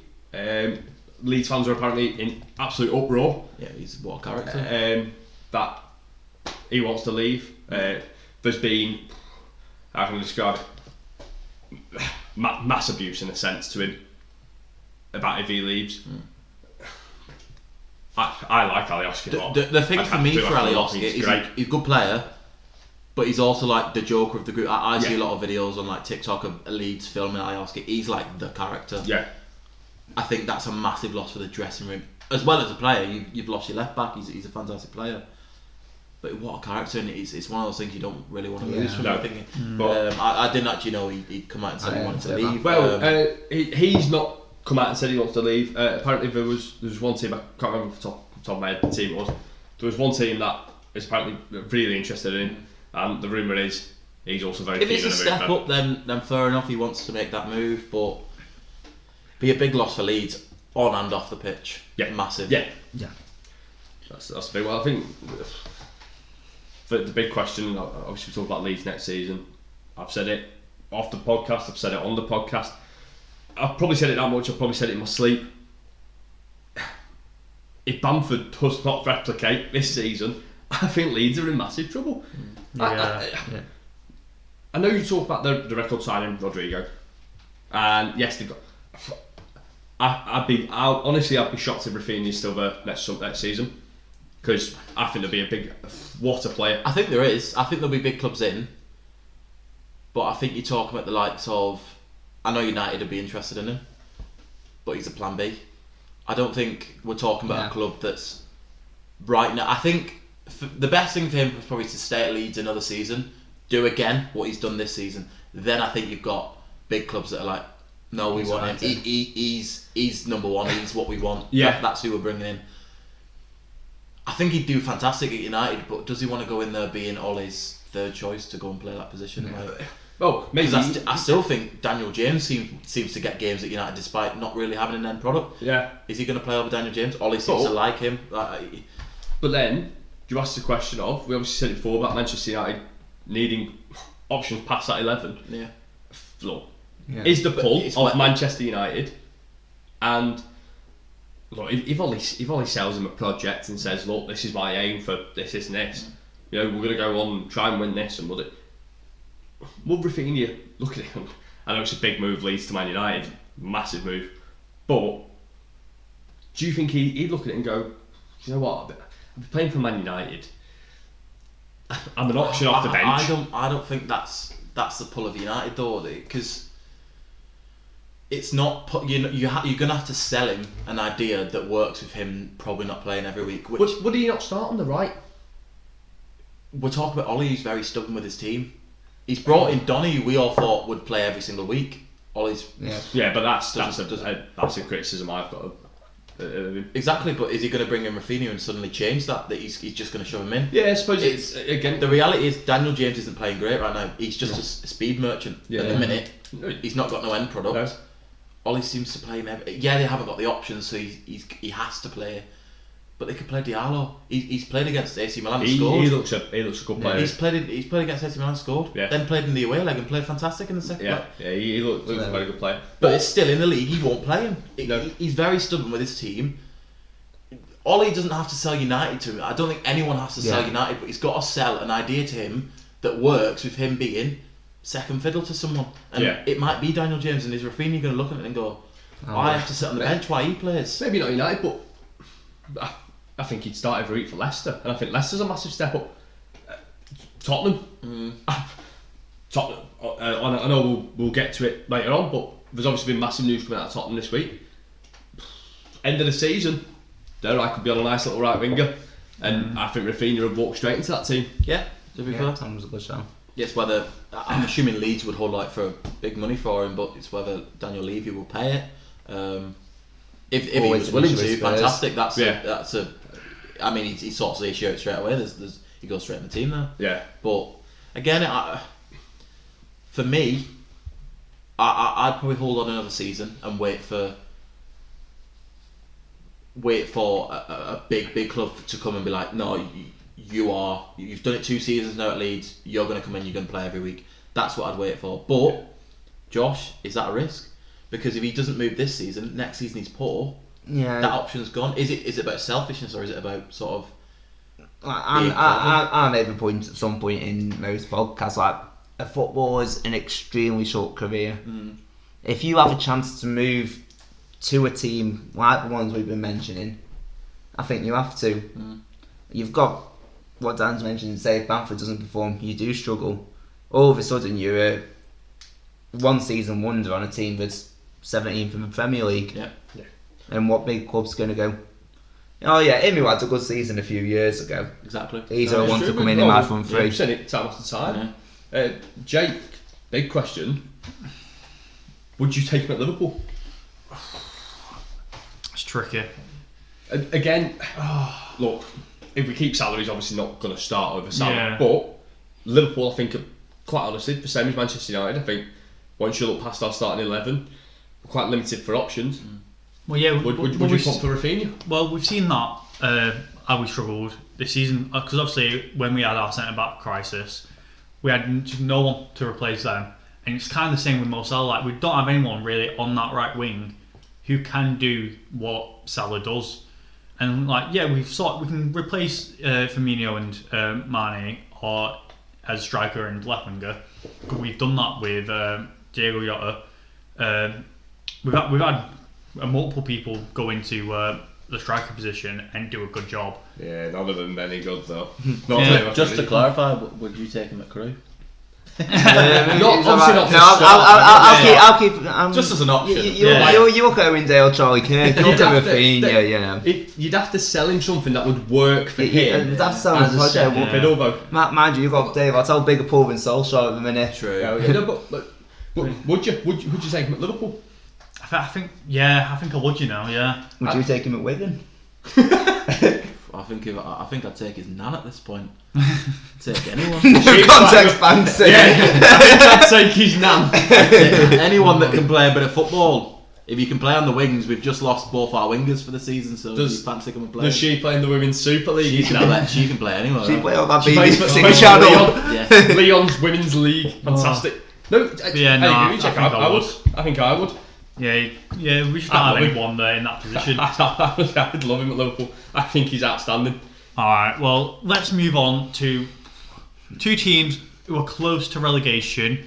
Brighton, who played Newcastle, and it was 3-0 to Brighton, which is a big win for Brighton. You can't say it's not really. It's huge. It is a massive win.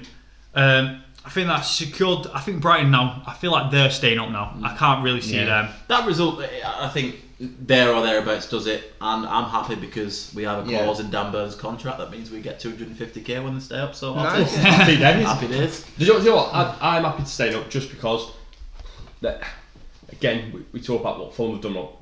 Some of the football Brighton plays, it's fantastic. It's so exciting. Yeah. It really is. I remember... A quick little anecdote. I remember the first game that we watched of Brighton this season. About half an hour before it was one of the pundits was actually saying, Brighton playing really exciting football. And I turned around and went, have they really? And then it was Tottenham. Tottenham, yeah. And then we sat watching 90 minutes. Oh no, fantastic! They were superb. They were lucky to get the goal they got, but the football, wow, they really do, especially for, no offence to Brighton, but for a team Brighton's stature, some of the football they play is fantastic. Just a quick question. just away from. It still is about Brighton, but they stay up. They have an end of season party. Mm-hmm. Does Graham Potter stay to the party all night? Yeah, I think is he Graham does. Potter the kind of guy? Because to me, it looks like he's having a pint and he's going on. Yeah. To be fair, yeah, no, he does. Just a bit of away from the football. He's the sort of person that comes into a pub as soon as it opens at 12, has one, then goes And then in for goes Sunday, home. then Yeah. misses in. Yeah. Yeah, no, I he think does so. strike me as man who just go for a pint and go. But If I was a football man, as a manager, you do have to stay, don't you? So he's not going over in the middle of the night. You could he's risk going out. losing. Yeah, no, he has to. Yeah, Like, like he might not be What- drinking and liking it all night, but he will stay. Would you just do a big in Sam and corner. just go, here's my card, as it's behind the bar, you enjoy yourself. Yeah. I think he'd be one of them. I think he'd have a couple of pints, but then because for me, I think Brighton had gone out down the town on the pier and that. But I think you'd find Graham Potter, corner of a pub. Graham Potter on the pier. Potter on the Not pier. on the pier. Not on the pier. I think he'd be one of the old pubs, sat in a little corner booth on his own, Yeah. pint of Tetley's, feeling a bit Whitney. He'd have a couple, ring up maybe like Mumbongo or someone, see how the lads are getting on and go, yeah, no worries, see you in a week. Yeah. Put the phone down. Hum's back home singing and every woman to Me. his wife I singing. do wonder why he's ringing a Burnley player, but who knows? Yeah. No, Transfer the talk. big Brighton striker geezer. Mbongo plays for Burnley. Nothing. Not him. He's on. Mbongo plays for Burnley. He's just like, yeah, listen here, we've had a good end of the season. Do Yeah. anyone come Where down are with you? me? Where are you at this end of season, dude? To be What West do you- End Bongo. Oh, the Burnley, He's had a few Tetleys at that point. He's like, He's he's what singing he's- Whitney, of course. He's What he's doing is, he's trying to say Mapai, but because he's had a few Tetleys. Mbongo. Yeah, Mapai, alright. But I think he would, and I think he'd probably head home about 11, 12. Few Tetleys. He just got to his local him. Yeah. Few Yeah. Tetleys. Feeling went in the corner, couple of Tetleys off home at 11. Fair enough. Yeah, no. So Brighton, like we've in recent podcasts, we have been saying Brighton need to start scoring, needs to start, and they've scored 3 this game. Which do you think this will now, seeing, and obviously it is Newcastle, the team Yeah. just below them, but given that they are now scoring, do you think that will now give them a little boost to prove that they can do it? It's because they've signed Mumbongo. It's what it is. But He's when- now scoring goals. No, do you know what? Brighton have always, I say always had goals in them. Brighton always create chances in games. Yeah. I don't like Neil Mapai. That's why I forget his name. Not Neil Mbongo. Not Neil Mbongo, Neil Mapai. That's why I forget his name. I don't like him. I think he's one of Brighton's better players, if I'm honest. Yeah. Yeah. But I don't like him. I don't like his attitude. Brighton always create chances. It's putting them away. Teams at the lower end of the table, they're probably not going to get a striker who's going to get you 15, 20 goals a season. It's just not going to happen. But they need players who are going to put these chances away. They've got a couple of young lads playing. The Alzati, Yeah. fantastic fantastic player. When he played us, he was absolutely outstanding. They've got a few young players coming through, but they need someone who puts the chances away because they've got no problems creating them. Yeah. I think we also need to mention that they beat Newcastle 3-0. Newcastle. Yeah, like Yeah. they're The playing team, against the team Newcastle. down. No, I think for me, Graham Potter probably thinks get a 2 or 3 more results, job done, and then just concentrate on the Euros when it's coming home. I think that's what he'll be saying. Yeah, that's when he'll be sat in the pub. That's on when the he'll feet. be- That's when they'll be having a few Tetleys. Few Tetleys, He's not yeah, about yeah. an end of season party. Yeah, Oh, but yeah, no. So as Dan said, he doesn't see any of them. You don't see any of the strikers they are, getting 15 goals per season. So up to any of you two, which striker do you think would be a good move to Brighton if you can think of one? It would, start scoring for them, get them, put away them chances they're making. not Danny Welbeck. I'm saying Very good. he wouldn't go. Brighton. He wouldn't go because I think that club will be in the Premier League next season. Ivan Toney. I hate him. Because I had he the was- exact he was, same. He was crap I had for the Wigan. exact same thoughts. He was the player I was I going to think Yeah. Ivan Toney, if you Brentford don't put it go- on a plate for him, he will score your goals. He will. Yeah. Well, so with Newcastle losing this game, again last week we did say Newcastle need to win this one. Like it's another pivotal one. But do you think Newcastle are in a dangerous place to go on relegation, or do you reckon they have it in them to still secure a few points to keep them up? Steve Bruce seems to look at the relegation zone and keep going, oh, well, come on, move that- my way a little bit. Come He on, seems dude. to want to get really. You can't go get beat 3-0 by Brighton. No. You need to win that. Like, I'm sorry, you need to win that game because yes, we've talked about Fulham now. The running's awful, but the reality is Newcastle still have to get results against someone. And Brighton, they're the team above you. Like, go and beat them. Like, you can't be getting beat 3-0 there. I'm sorry. I think, to me, after that result, Bruce should have gone. I think he should have been gone because Yeah. I really think had things have gone the other way and Fulham would have had a full squad from the start of the season, I think we're talking about Newcastle dropping because I think they've been that awful. And, Can I just say, Sunday 23rd of May, Fulham versus Newcastle, last game of the season. but I think it'll be By good, that though. point, it might be, But- but They've got game in again, hands. That game in hands against Manchester City, though. Mike Ashley, straight after the game, has come out and backed Steve Bruce. Yeah. The fans want him out. He plays awful football and he's just been beaten 3-0 by a team that you need to win because if you win that game, you're talking about pressure's off a little I bit. think it's just the Yeah. stage of the season, isn't it? But- To be going and doing something rash like that at this stage of the It season. isn't. It's not. For me, with Newcastle, again, it's a bit of deja vu. Every season, Newcastle fans, they, especially recently, get a new manager in, they sign a new striker, and this season I actually thought, when they brought in Callum Wilson, I thought, they've actually, finally, Newcastle are the man who's going to get them goals. I think he'd get a lot more goals if he had a lot more chances put his way, if he had the service. But again, it's deja vu in the fact of Newcastle are conceding too many at the back and simply aren't scoring. Again, the last time Newcastle had a good striker was Papa Cisse and Demba Ba. Yeah. Since then, and we're talking 8-9 years ago. About that, yeah. Since then, they've not had anyone. Somehow they find a way to stay in the Premier League. But once again, for me, they have to go and get a striker. Steve Bruce. No, look, I don't think he's a great manager. I don't think he's a terrible manager. If Newcastle would have backed Rafa Benitez, we wouldn't be sat here now talking about them in a relegation zone. Or in a relegation battle. I really don't. But he didn't get backed. He's the sort of manager who will bring you in a striker who will get you at least 10, 12, 13 goals a season. But it's the same old story for Newcastle. Bad owner, the manager's playing terrible football, and they simply do not have the players. It was like, I To can't be remember how really many good. years ago it was, probably like getting on for 5 or 6 now, but Mike Ashley came out, he's like, I'll sell Newcastle when they win a major trophy, and qualifying for Europe counts as a major trophy.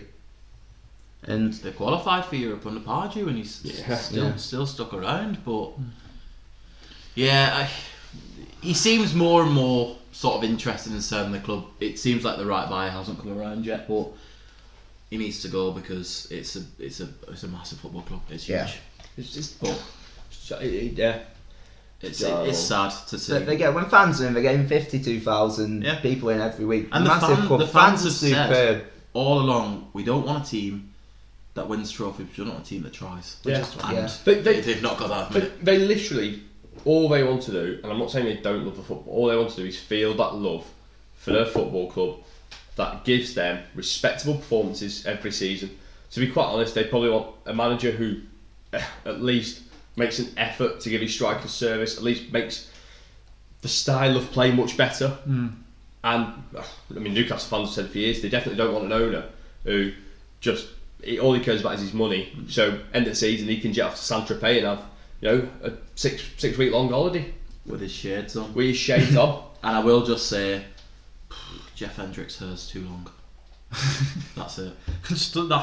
He can't play football because I see it in his eyes and stuff. Like It's not even like he's the reason they're down there. He can't see when he's playing football. makes sense. you Jeff know, like, Hendrick, just Jeff expert. Hendrick's there. Yeah, expert analysis. The reason Newcastle are in the thing is because Jeff Hendrick can't see because he's Well, about came the down days when to, football was still had long hair.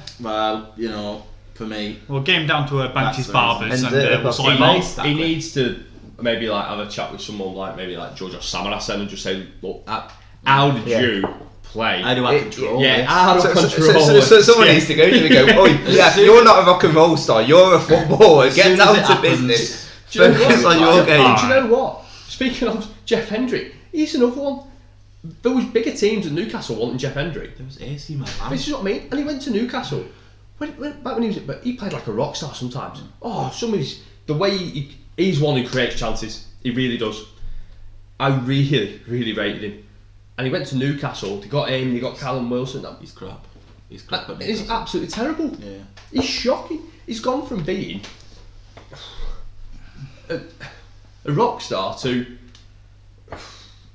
an homeless man with this long hair who can't see, can't play football. He's terrible. Expert analysis from the half-time. This is show. it. Yeah. Cigarettes and alcohol is not a football anymore. Right, moving on. Let's move on to a team that's had quite a bit of news recently. We'll move on to the Aston Villa versus Tottenham game. The Aston Villa. The Aston The Villa. Aston The Villa. Cote d'Ivoire. The only one. The Villa Aston. Villa Aston. Yeah, no, we'll look at the Aston Villa game. They played Tottenham. It was 2-0 to Tottenham. So we'll start off with the big news. Bale saying that at the end of the season, he's back off to Spain.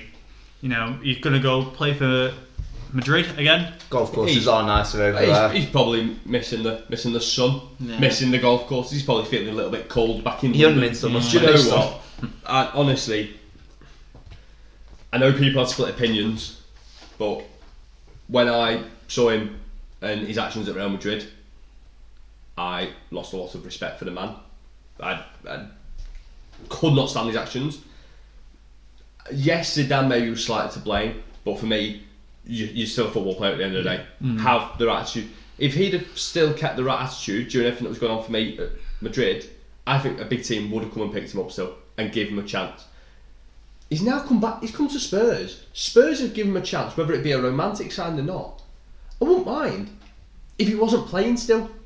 But he's had his chances the last few weeks. Yes, he's played well, and all of a sudden now, coming towards the end, he comes out and goes, "Well, my plan was never actually to stay."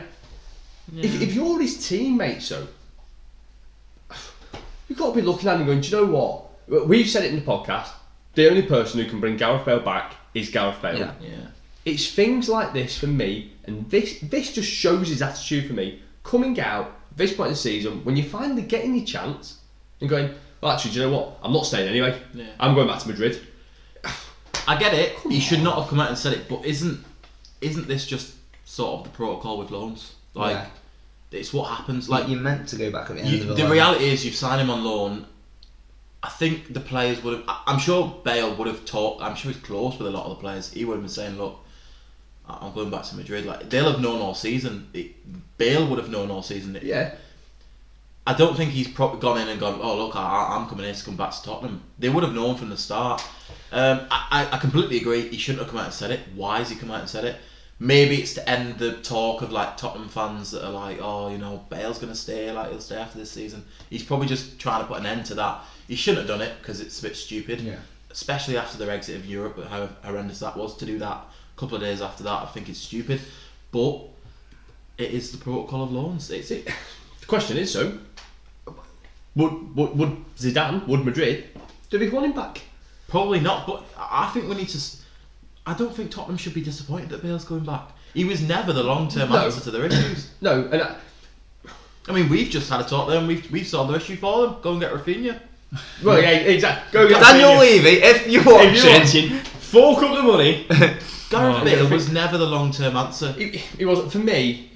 It's I agree with what you're saying. Yes, a lot of loan players go to a club, they know that they're going to go back.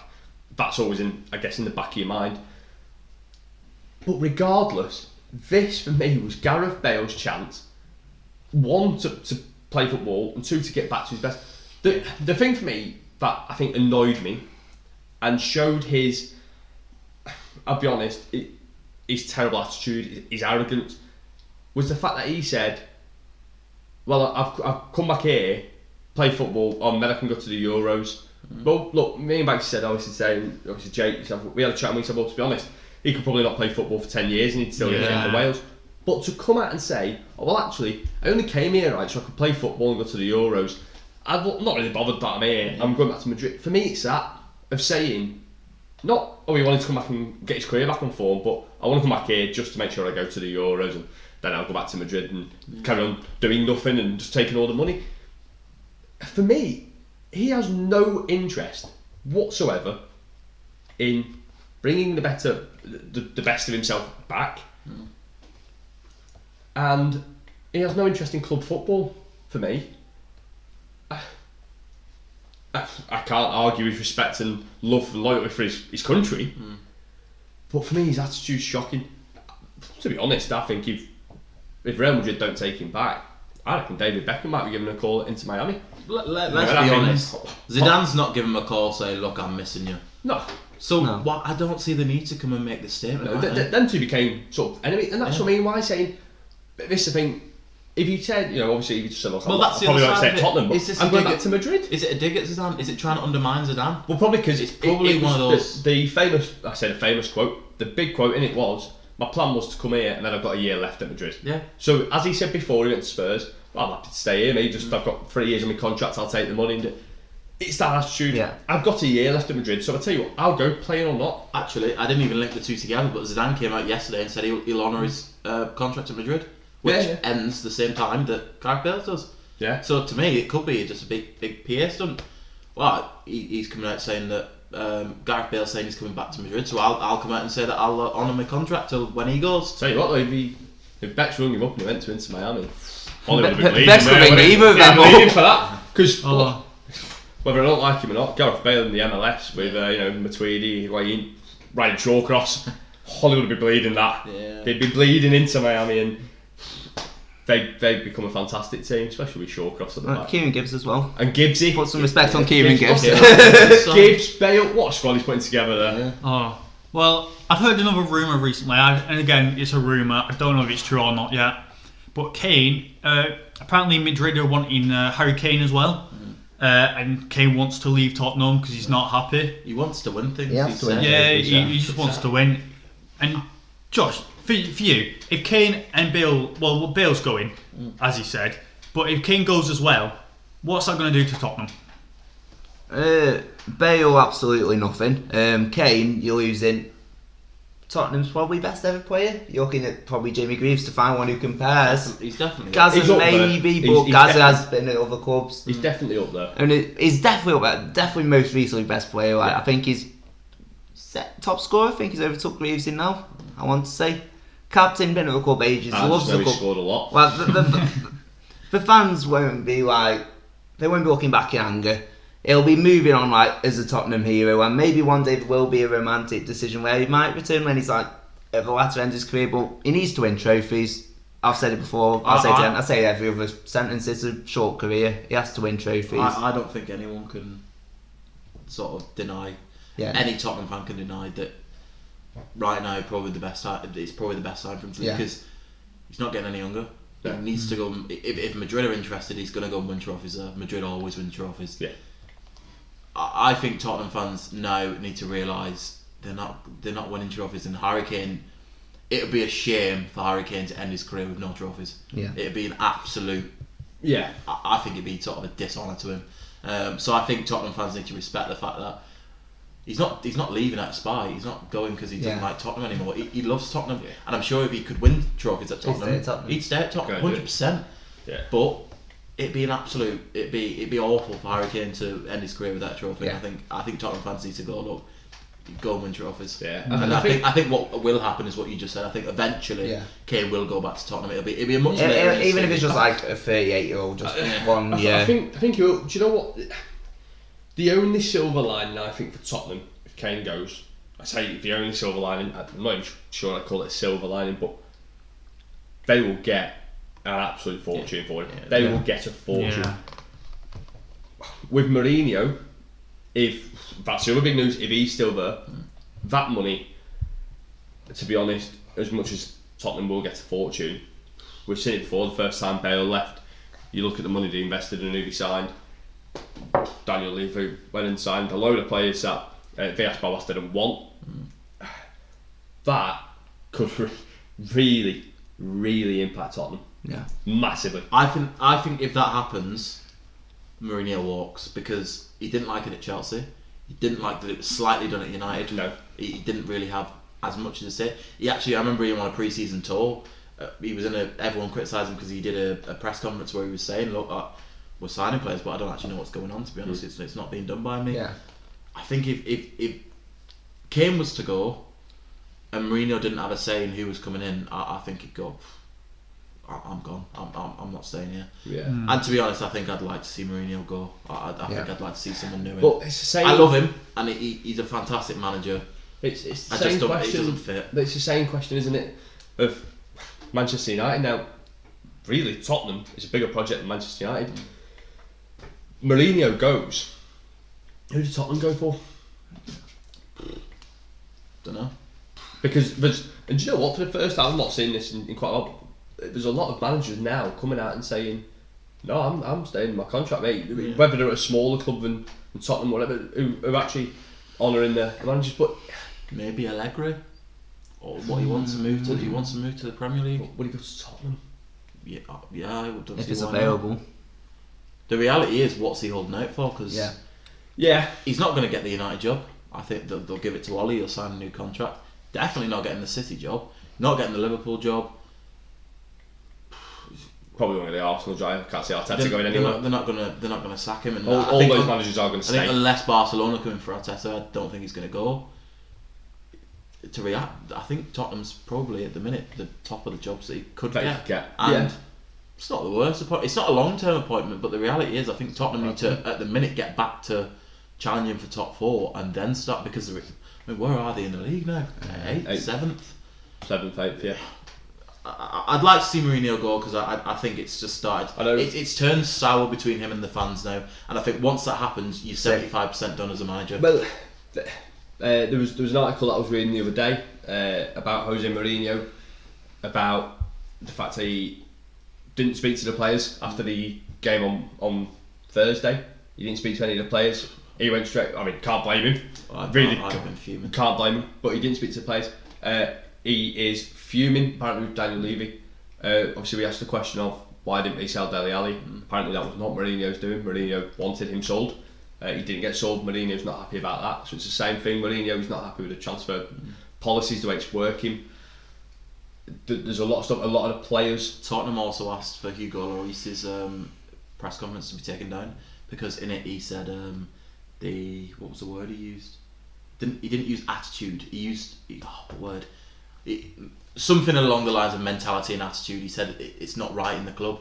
Yeah. And when the guy said like, "Oh, well, what do you mean by that?" He was like, "Oh," and then he backed. He was like, "Oh, I should not have said that." No, a lot of players. That's your captain that's come out and said that. Yeah, well, a lot of players have said that they're not very happy with the treatment of some of the players. Gareth Bale was one of the players that they didn't like the treatment of. To be quite honest, I can't say I'm not fussed, but is this a reoccurring? I love Mourinho. For me, he's without a doubt one of the greatest managers ever. But is this becoming a reoccurring thing with Jose Mourinho now, where he's going into clubs and he's leaving a big black cloud over that club when he leaves? Because you said the second time he was at Chelsea, he did it. He did it at Manchester United. He's now appears to be doing it with Spurs. Is it Jose Mourinho, or is he just taking the wrong jobs? Yeah, well, you've made that point before, like about the black cloud he's leaving over, and some might say to a certain extent that he is, and even if he is, I still don't think you can fault him as a manager. All he's achieved, he's one of their managers. He's always going to get a job for as long as he wants to have a job in football. He will have a job in football, be it director of football, manager, whatever that is. He'll still be there at the top level of the game, whichever club it may be. And I think it's up to him where he wants to go, because if he came to a club and said, "You know what, I'm interested in managing you," you'd have to have Fergie out of retirement to not take him, probably. Yeah, and I tell you what, the thing with Mourinho getting sacked is obviously he's made an absolute fortune off his sacking. So to be quite honest, if he got sacked, I think he'd be quite rich, but a little bit sad. I don't think it'd be that for him. I don't think he cares about money. No, I think he doesn't. But if he's probably But the it's- type of manager to go, look, just give me half of it. I'll just go. Oh no, he's took every paycheck he's been. I think if he really wanted out of a club and Yeah. they were like, we're not going to sack you, we can't. He just go. Well, you look at the clubs. He paid He's himself been- out of it if he wants it out of it. Well, no, he will. But you look at the clubs. For me, They've all paid his. he's the most and football man. It cushions the blow. Yeah. Look, It does. We're in jobs. If you've got, say you had a career in football as a manager, obviously you don't want to get sacked. But if you've made 65, 75 million £75 Yeah. just off being sacked, and that's not even part of his wages while he's at the club, you get sacked. I just think 65 million in a career from it. we have to stop blaming the clubs now. I think with Mourinho, I think a lot of people blame the club when it was Chelsea. I think that's fair. He was a legend. He They deserved have more a time. revolving door policy as well at Chelsea. Yeah, and then it was United. People blame the club. They weren't really, and they were at Tottenham and were in the same thing. I think we have to start looking at why does the same thing keep happening with Mourinho? Is it now starting to be? Is it Mourinho? Yeah. And I love him. Easily up there with the top managers to ever be in the game, but I think it's starting to come to the point where you need to just go and take a job. You know you'll be happy because you know you'll be winning things. Just go and take the Porto job. Okay. Go and take the Benfica job. Just go and be successful at one of those teams. Yeah. Go and win things with one of those teams. Just go and be happy now. Just because I think it'd be a shame for Mourinho to just keep taking these jobs. Because eventually it's going to come to Mourinho's going to be remembered as this big whinger. Yeah, I don't think anyone wants to remember Mourinho for that.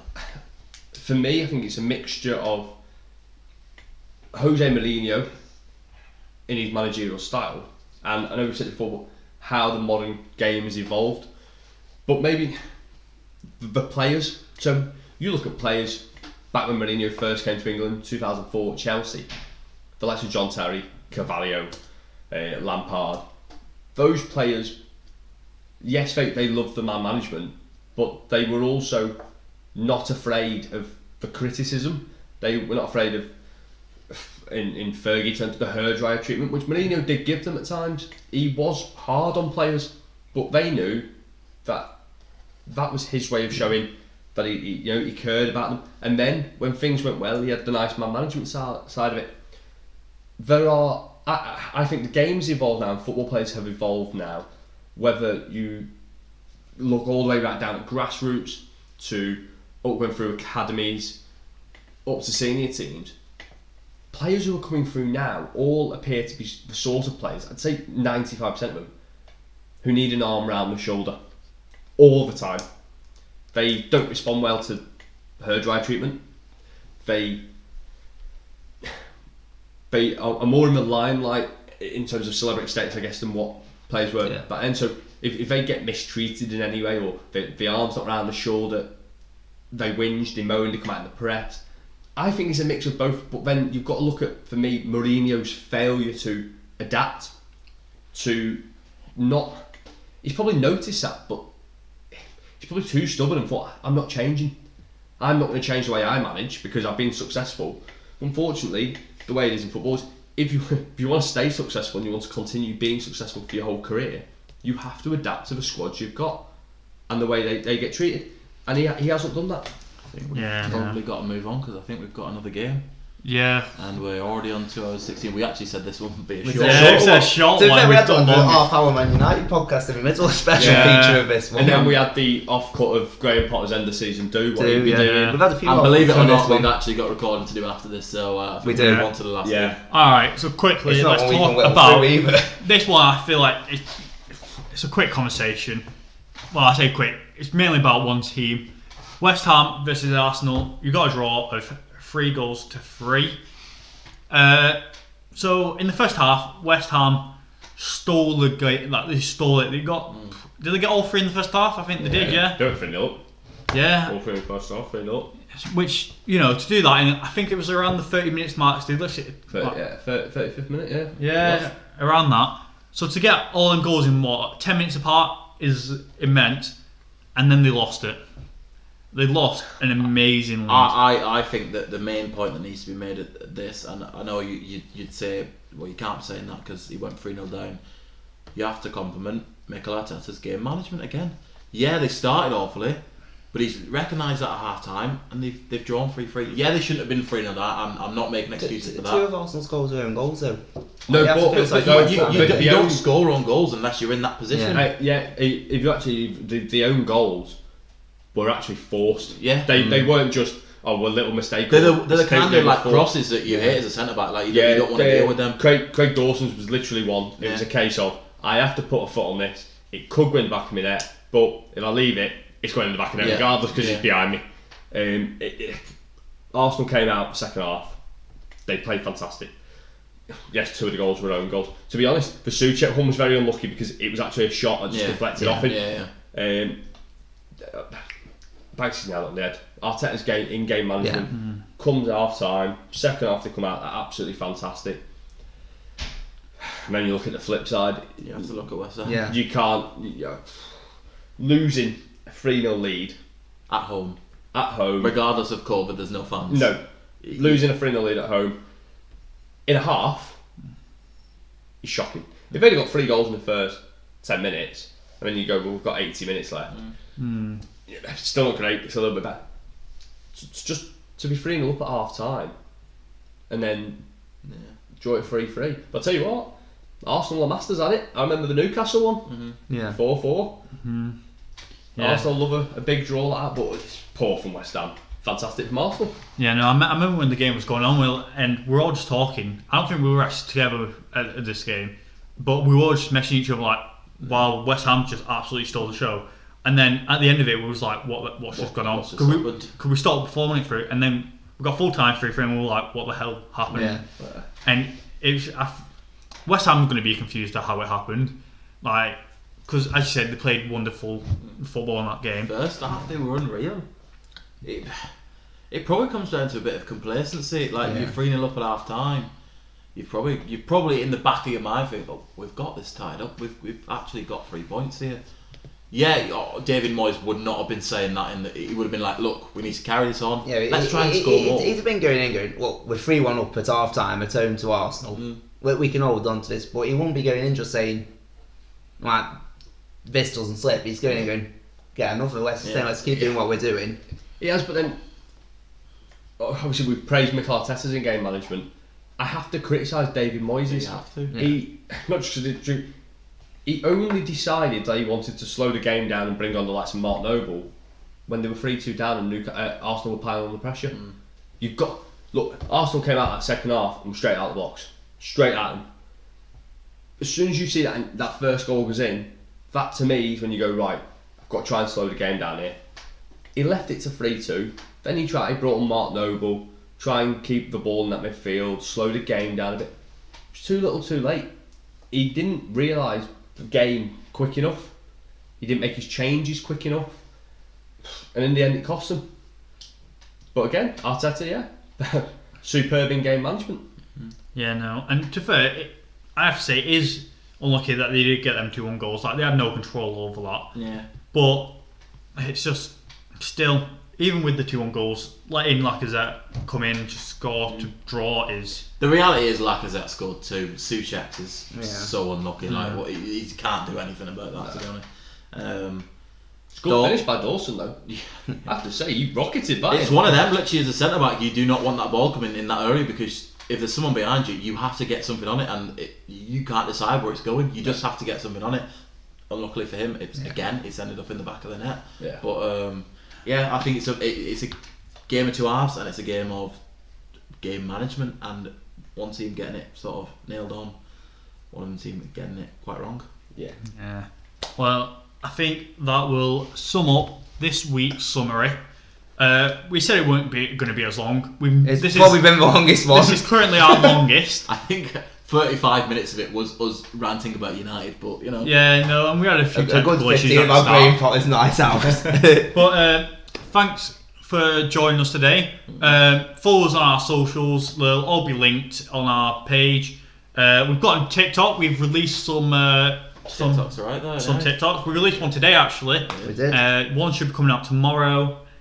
We got a lot of content coming up. Yeah, this next week or so, there might not be any streams as it's an Easter break. So we will, But that's why we're recording so much, because we'll have YouTube videos. But yeah, no, videos will be going on YouTube on the days we should be streaming anyway. So we won't be on here, but just check us out on YouTube. And at some point next week, I think we're going to try and do a watch on if there's a game possible, but maybe not. We'll keep you updated on social, so if you're there. Yeah. But you will not be missing out on content because we've got loads. Alright. We've got a lot. And check out the TikTok. That's the big one. The TikToks are fantastic. Yeah, generally it's been my favourite part of this week doing them Yeah, TikToks. TikToks It's are fun. brilliant.